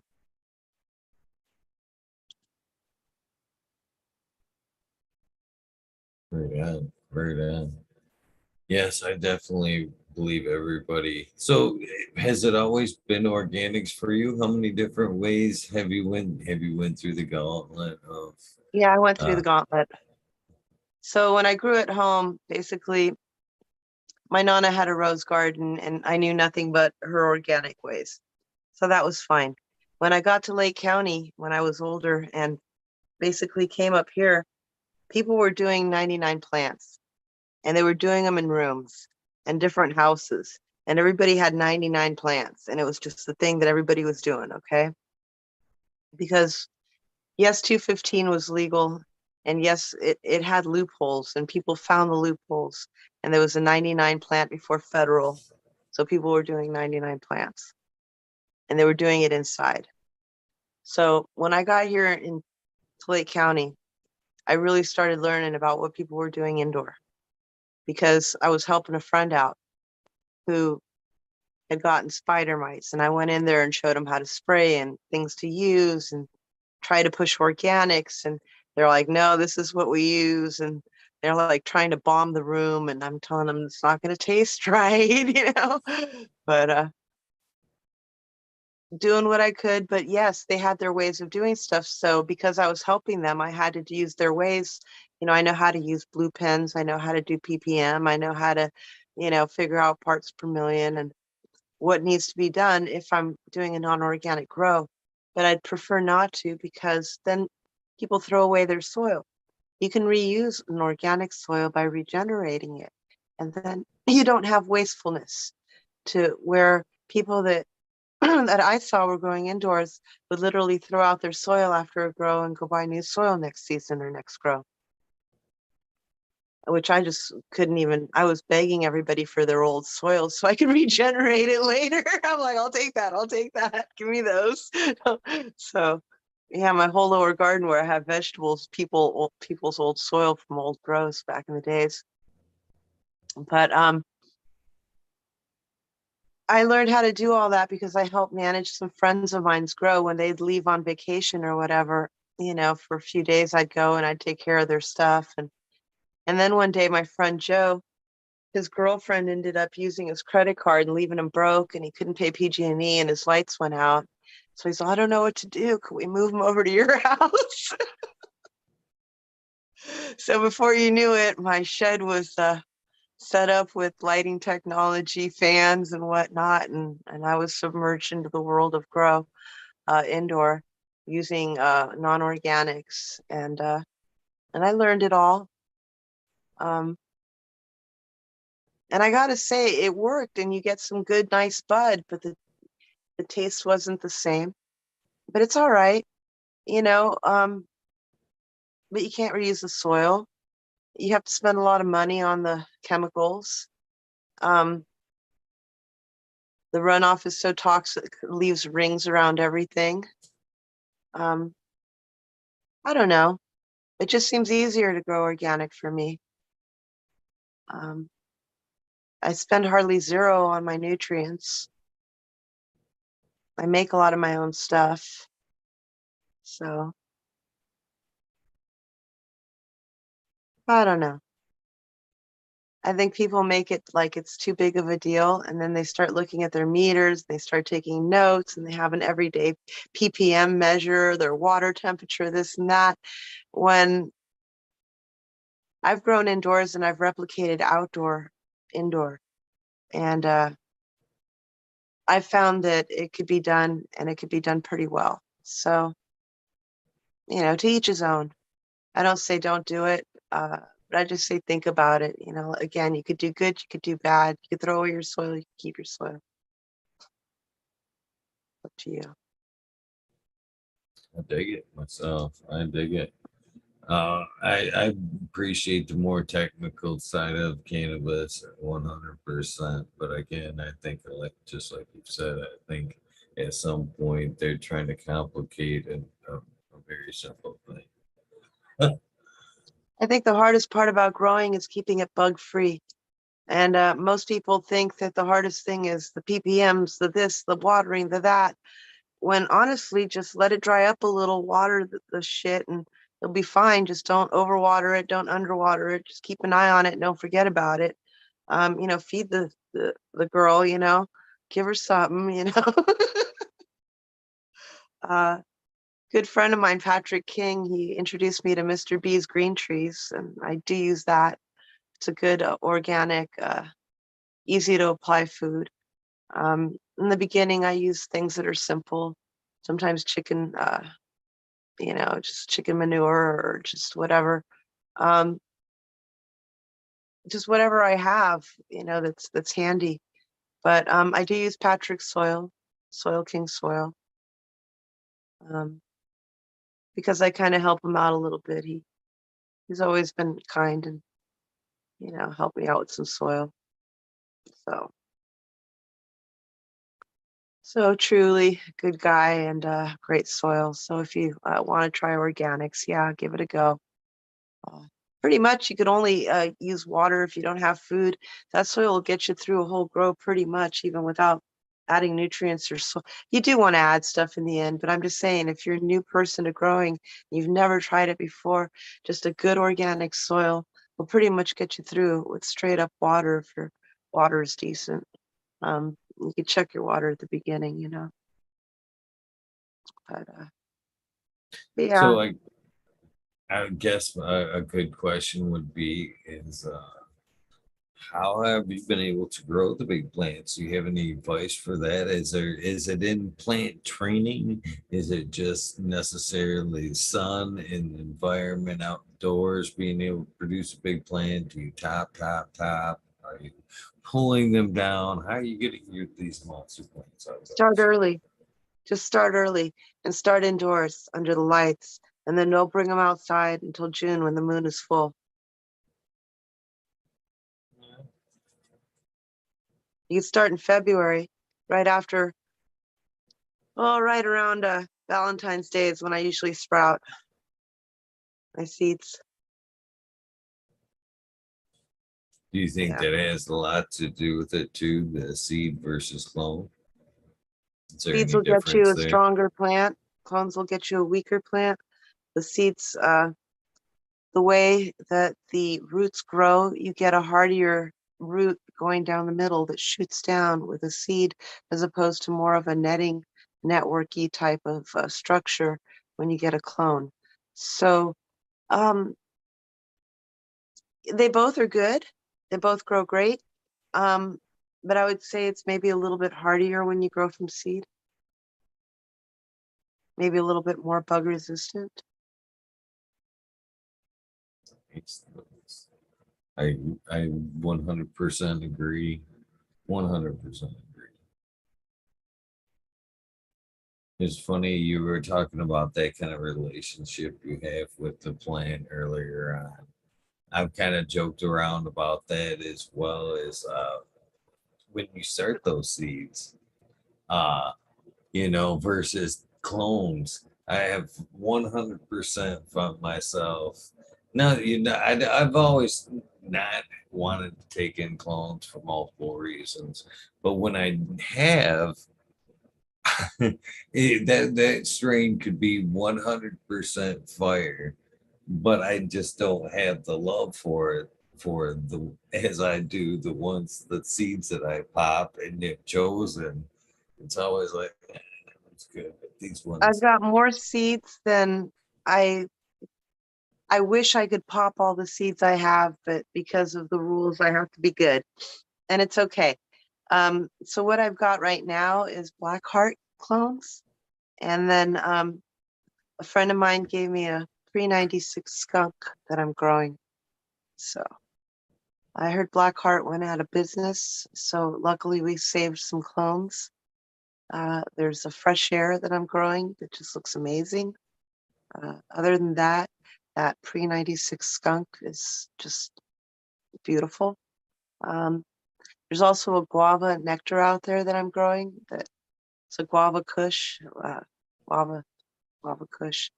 That the smell on that thing, it smells like a guava. So yeah, there's some good stuff in the garden, but it's definitely not ready. It'll be a little bit. Is that skunk the skunk that we all talk about and remember? Yep. And as a matter of fact, the folks that I was mentioning earlier are actually doing genetic tests with the 96 skunk, and they've got the whole story on it and everything, and have talked to the creators, and hopefully, that project will be able to just to show the lineage and some value to how wonderful that plant is. And like I was saying, the value and the beauty of the older strains sometimes is forgotten. And that's something I'm pretty passionate about is the older strains. Anybody that could had or was able to have some of the true skunk weed from back in the day would love and remember. That shit would quickly earn itself to be legendary in even today's market. And against today's super high THC, I think even the lowest skunk scoring skunk would still, you know, kick some ass for sure. Well, luckily, a few friends of mine grew some, and I grew a nice plant, so there'll be some to smoke. And of course, we've got the strain saved. So. We need some comebacks, that's for sure. So yeah, so it gets interesting, trying to do what you can to keep the plant legacy alive and to make sure that the new generation of people remember some of the things from the past, including some of the people, and some of the history and you know. Um, but I wish everybody luck. I see a lot of young people who've got a year or two into it, and I feel funny because some of the people I'm meeting, I've been growing longer than they've been alive, and I'm like, wow, how'd I get so old? It's like, but yeah, it's all right, some hair dye, and I'm good. We owe a lot to some of these younger growers too, man. These are different times for some of these younger growers. They didn't have a lot of what you started with. I started with later on. Um, Today it's all at the tip of their fingers there, what they want to know, you know, and they're taking it to a whole new level. It's very interesting to see what some of these newer growers are doing. And even I'm not afraid to say that I'm taking some notes here and there, but you know, we still have a lot to thank from people like yourself and I mean, I'm people. trying to learn. There's the micro propagation and the Mary stem cell propagation, and there's all these ways that they're trying to find consistency. And the old ways and the new ways merging can be exciting. I'm just hoping that it all goes in a direction that's beautiful and filled with love, and that people use the plant for good and don't grow it with cancer-causing agents and call it medicine. Well, I honestly think as far as like the key in the consistency side of things, it comes, yes, from a lot of the grower end of it, but I believe it also more so comes from the breeding side of things. You know, that's in my opinion, that's a whole nother No, subject. I That's a agree. touchy one too. No, I You know, agree. It's genetics and the farmer. You can have the same plant growing on the left side of the room or on the right side of the room, and that same genotype will give you a different phenotype because it had a different environment. that's one of my biggest arguments. I talk about breeding all the time, and we talk about the difference between the breeding phases and when things should necessarily be released. And in my opinion, uh, they shouldn't be released until things are consistent. As somebody that invents something or whatever, they want to be known for that creation. And if you put something out there and, there's 10, 15 variations of your initial vision, well, you Well, know what I mean? I think in the future, people will be able to patent their creations as it becomes more acceptable. And those will be some of the exciting things to come, is people being able to get credit for their creations. And when people use their creations, to be able to have some kind of perhaps electronic contract with the new creator so that they can both profit off the new creation and not anybody will feel shafted. If there's a way to do it, like I said, with love, and everybody can share because there's enough, goodies at the table for everybody. It's just that nobody really realizes it. It's like there's plenty of feast for everyone. And I think that people are kind of at a mad rush to grab the biggest turkey leg, and it's all good, you know. Even for the small guys, we might have to find different places to go do what we need to do legally. But if we get creative, we could do it. Might have to go deeper in the forest where no one can find us, or we might have to leave the state. But we'll figure it out.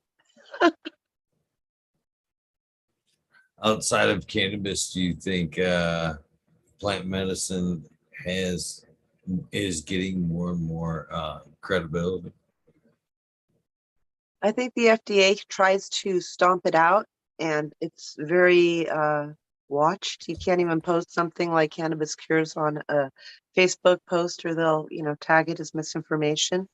So, to a certain degree, I think that plant medicine is kind of looked upon like cannabis medicine. Um, that there'll be a certain group of people that are enlightened to it, but there'll always be a group of people that says that's not FDA approved, so I'm not going near it because it could kill my aunt, Greta or something. Um,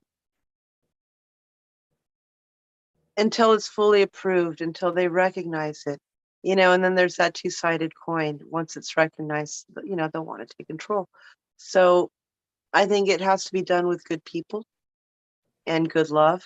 And somehow, when plant medicine becomes more acceptable, it's not taken over by corporate control and corporate rules that say you can't grow lavender now unless you have 20 acres and 20,000 for permits to grow your lavender, which is what happened to cannabis.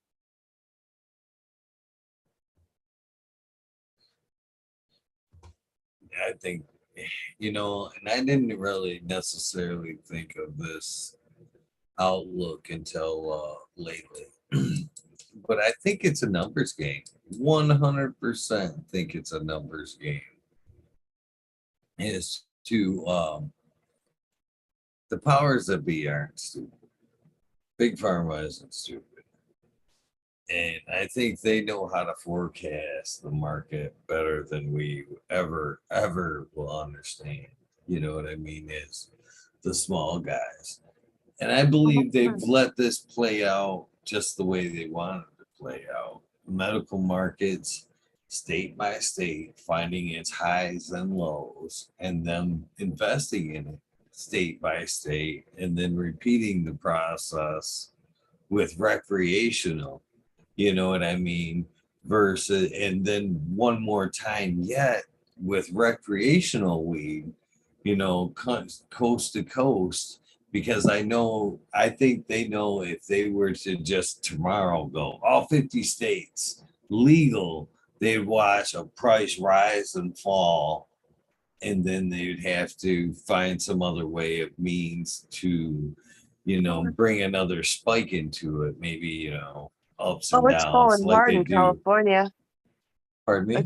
It's falling hard in California. Here in Michigan too. Yeah, it's terrible here. And I think that's what will happen here, as but in the new states, we see the rise and fall again, the rise and fall. And I think as they money chases that across the country, then we'll see recreational cannabis come through. And then at that point, there'll be a one more reset. Anybody that kind of had a quasi foot in the door will probably be lost at that market. Marlboro type corporations will kind of step in and kind of run things again as new limits and regulations come through to kind of just weed things out one last time, and then they'll get that rise and fall one more time. Well, I think Marlboro will have their sativa and their indica blend, but the black market will always have their OG Kushes and their special blends. And people will go to the black market always because, they'll have the stuff that Marlboro won't have. And that's what will keep the black market as a target for police, because we won't be paying taxes, because we won't be legal, because it's hard to fall under all of their rules and regulations, and old farmers are afraid to even try. So I believe that the old market's just going to go deeper into the forest, and people will still grow. They'll just be growing under the redwood trees again instead of where the helicopters can see them. I've seen cannabis do one thing, and that's kind of as you have just stated, is it's made more and more people want to be self-sufficient. Well, the one thing it 100. taught me was how to garden food. I mean, I had gardened a few, roses or this or that at home as a kid. But when I started actually trying to grow food, that was a whole different story. I grew a lot of it from seed. And I would say cannabis was the gateway for me gardening food. So I've got a pretty good food garden now. I see that too. I've seen that. I've heard a lot of these stories for 700 some anyway. And that's another thing too, is, and as I see, is when people kind of open the door towards organics and want to understand what's going on in the soil for their cannabis plant, they put two and two together with the food side of things and going, hey, wait a minute, I could be eating better myself. And it's kind of funny how it's almost a little backwards there. You know what I mean? Exactly. And it's all of a sudden, everything your plant needs. So everything that your, patty pan squash needs as well. Or your carrots or whatever. Yeah, I did pretty good this year. I have more squash than I know what to do with, and plenty of tomatoes, and just lots of stuff that I'm just, figuring out what to do with. I dried some tomatoes. Tomorrow we're having a squash dish with some tomatoes. But anyways, yeah, it's So good. what are your some of your favorite veggies to grow? At first I just didn't know how to grow too many things. So it was like whatever would grow for me. And that's typically tomatoes. I do really good with tomatoes. I grow them quite large, kind of like cannabis plants, and get quite hardy tomato crops. Um, Other than that, the zucchini and the different types of squash I do really good with. Um, this year I got some bugs on my pumpkins, which I got to go spray. But yeah, it's just fun, to see a pumpkin or to see a zucchini or to see a squash or whatever. It's exciting. I go out there in the morning and I gather vegetables and put them on the counter, and then we eat like a third of them and I give a bunch away. Favorite straight out of the garden vegetable? Tomato, absolutely. Yeah. Absolutely. At least 4 or 5 of them in the morning, little cherry ones or kind of very, yeah, absolutely. Tomatoes. So much better I when they're off a vine than in the store. can see that. I can see that. Them ones never do make it into the house. If they do, that bowl's usually pretty small. I agree there. And what about the green beans? Will you take green beans as a second? I use Green them as a nitrogen fixer. I simply use them to add nitrogen to the soil. Um, so yeah, I get some green beans, but that's not like their purpose, you know. Um, I, I keep a lot of peas. I mean, not peas, peppers, you know, and the peppers and everything else. I just kind of put them around there and let them grow around there and at the base of the squash, and they'll grow, and I'll get some, but mostly they're adding their roots to the soil and adding some nitrogen to the soil. So my favorite. One of my, I'd say that's my number two out of the garden favorite. But it's I I didn't just know. haven't had a lot of luck with them. You know, I've tried growing them on trellises. I've tried growing them up on, and it gets so hot here. It's 110 lately, you know, 107. They die on me. So I've got a shade canopy over everything except for a little section that sticks out. Um, yeah, it's really hard to keep certain things from dying. So I have to really watch when I plant things unless they're in the shade. So yeah, that's what So we have you here. see a lot of people use like cover crops for different things, and I see more and more people, my friend Johnny Cassidy in particular, that are like trying to sneak in veggies and stuff. So it sounds like, how would you think cannabis and green beans would be for, together in I a think bed? they're pretty good, but they're, you know what they'd be a really good thing for is an indicator of bugs. Because if you're going to get any bugs, you'll find them on your green beans before you'll find them on your cannabis. So like a baker kind of plant, huh? Almost, you know, as an alarm plant. But I think they could do good, especially if you're lollipopping them. You can be growing them all over the bottoms, you know. That could be Yeah. fun. Well, that's another thing. A lot of people, I myself included, you see a lot of that wasted light. And if you're limited by numbers, it seems like why not? You know what I mean? Something else you could be using or consuming, you know. Yeah, the problem is you don't get too much sunlight at the base, you know, especially if you've got a big top until you kind of thin it out a little bit and remove a few leaves.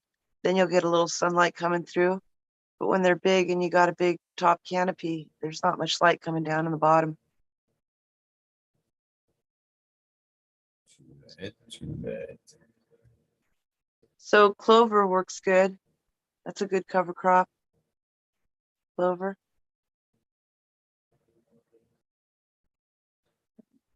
You Yeah, know, if you I use go ahead. I'm sorry. I cut you off. if you use a cover crop, it basically saves water, so you don't have to water as much. People don't realize that, but vineyards and other agricultural areas that are farming should consider using cover crops, especially in California, where we have water shortages, because they conserve water by storing the water in the soil and not letting it run out just straight down the hill.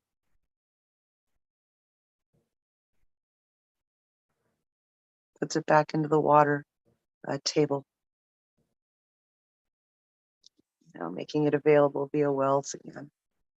So, what plants do you suggest, necessarily growing with cannabis, in or outdoor?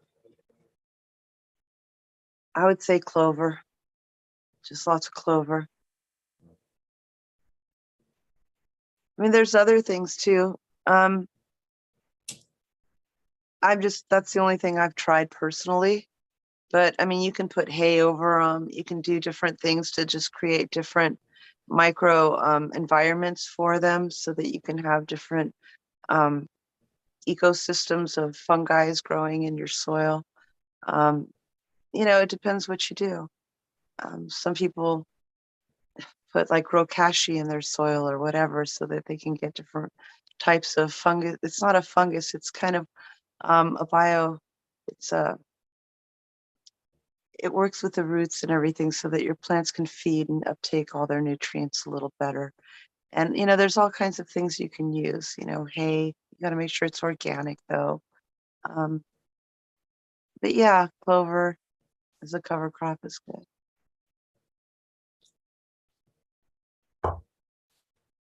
So overall, how do you see, you've seen cannabis come a long way.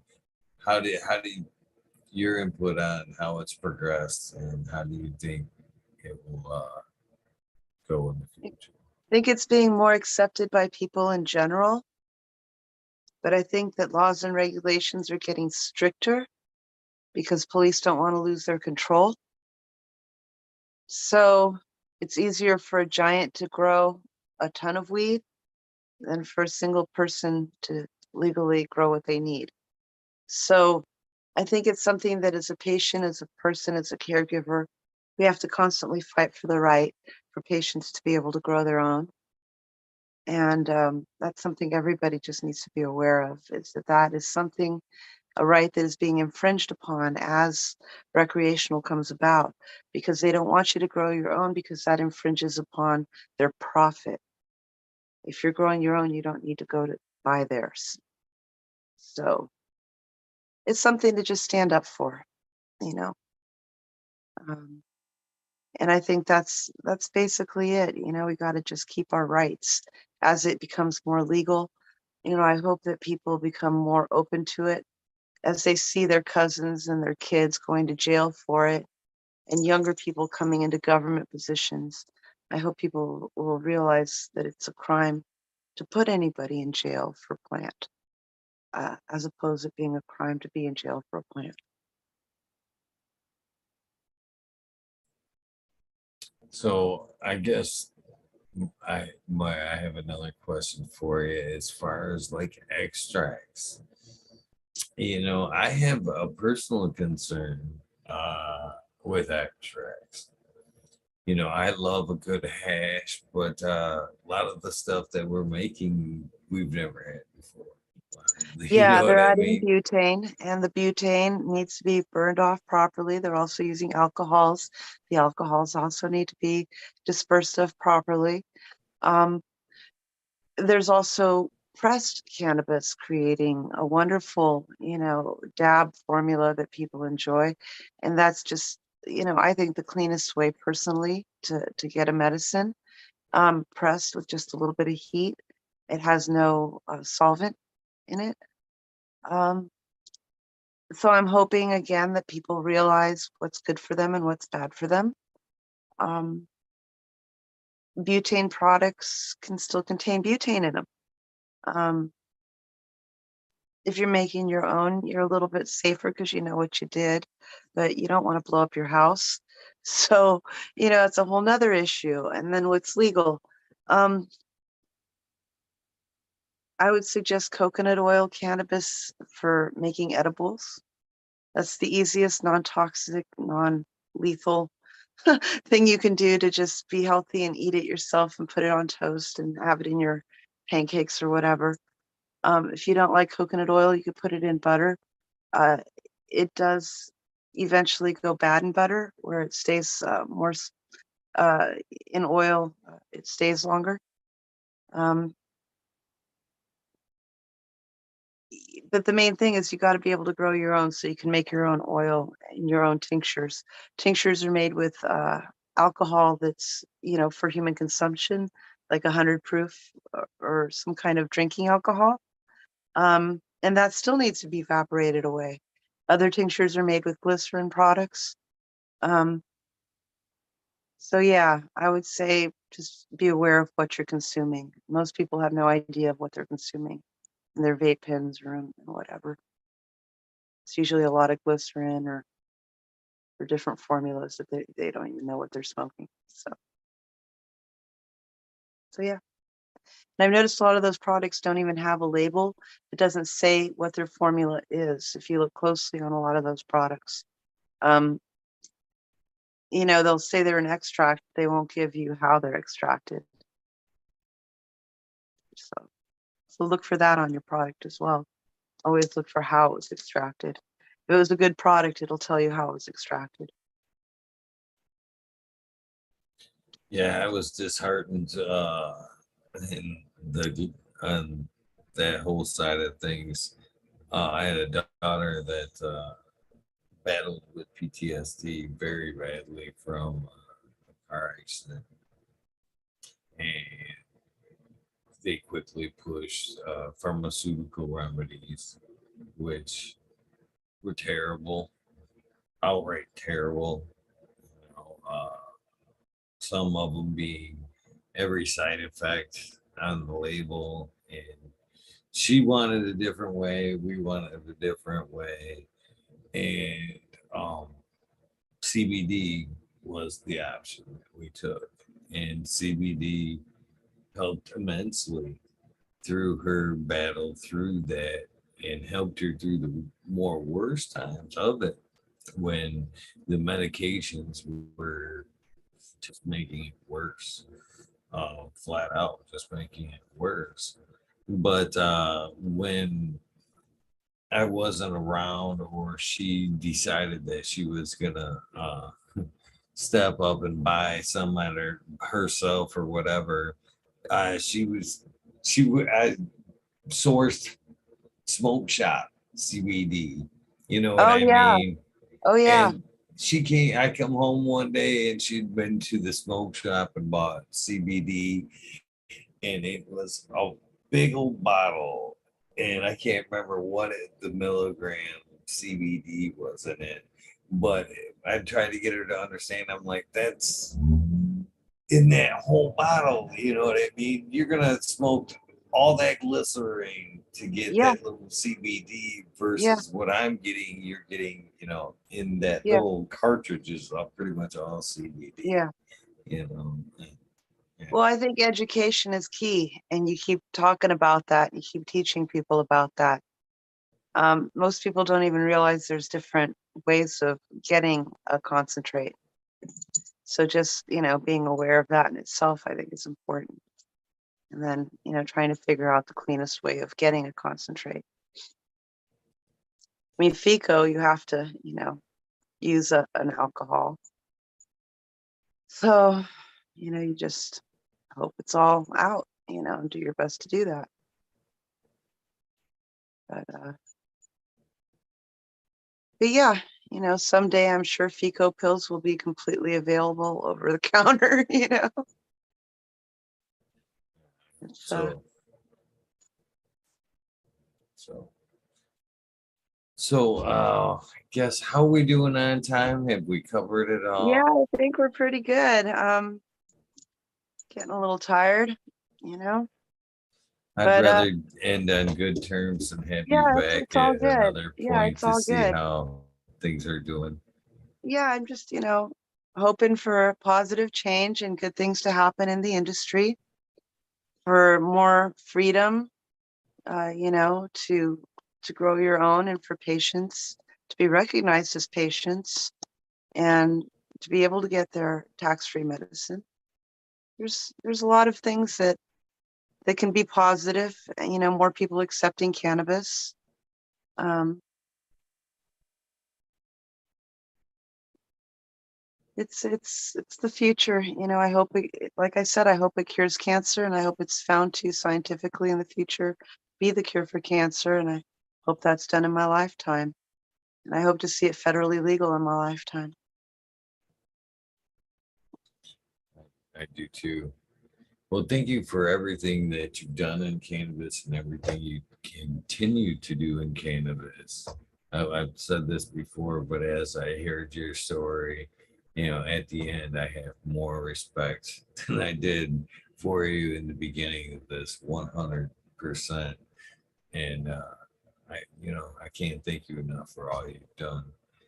So there's a few different things that happen here in the channel. First and foremost, I want you to know that the Zoom link that I sent you this evening is always good. So, and if at any point you see Weed Nerd World in the title, that's a free for all. If you'd like to come on and make us aware of something, or it doesn't even have to be at that end of it. If you'd just like to come say hi and hang out and smoke, we'd Awesome. always love to have new people come out, be a part of Sounds the good. Wiener world. So Awesome. please keep that in mind. Keep this invitation handy. Hell yeah, I love it. I love it. And thank you, Missy, That's from for Misty. Yeah, she made that inter- for me. introducing us. Yeah, she made that. Got to give her She's props. she's pretty awesome, and she's Yeah. giving you a lot of love in chat this evening. So, Yeah, I uh, would say that Ed's final birthday party would have not been so good if it wouldn't have been for her helping me put it all together. So I got to always be thankful for a lot of things that she's helped me go through. So yeah, props up. I've met a lot of amazing people at cannabis, and I continue to meet a lot more. And I've been 100% grateful for this Yeah, journey. absolutely. We all 100%. just got to support each other and do good things. So, with that being said, the final thing I'd like to ask from you is a silly little thing I call the soundbite. My version of would be something like this. Hello, I'm Eagle, and I've been on Eagle Gardens fucking talking shit with Eagle episode 710. I don't care what you say before or after that, as long as All it's kind right. of got that in there I somewhere. I didn't would, write that down, so I'm going to give you a compressed version. there you go. I'm good with that. I'm ready. Hey everyone, I'm Sandy Lepp, and I'm live tonight with Talking Shit with Eagle. Perfect. Thank you so much. And I hope to hear from you sometime soon. If not here, I'm sure I'll come across you in a Missy Sundays chat there. And I'm sorry I missed this week, Missy. I know you're watching, but I'll be there this Sunday. So, and hopefully I'll see you there as well. But it's amazing. Again, another connection in cannabis that I just happened to come across. And I'm grateful to say I've met you Well, firsthand. thank you for So, having me tonight, and I appreciate you letting me, talk a little bit about my history. And, I think it's important for people to realize that there was women growing back in the 80s and in the 90s. And, a lot of us were more undercover because, we were moms or whatnot. But we're here. There's a lot of women growers, and you got to give props to the women grower. And hopefully there's a lot more out there that we'll see in the future.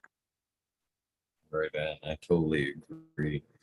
With that being said, thank you guys very much for tuning in. If you're not going to hang out for probably the later on Weed Nerd World, then thank you for your time. Please don't forget to do something nice for somebody. Random acts of kindness do save lives. With that being said, thank you, Sandra, one last time for hanging out and telling me your story. We are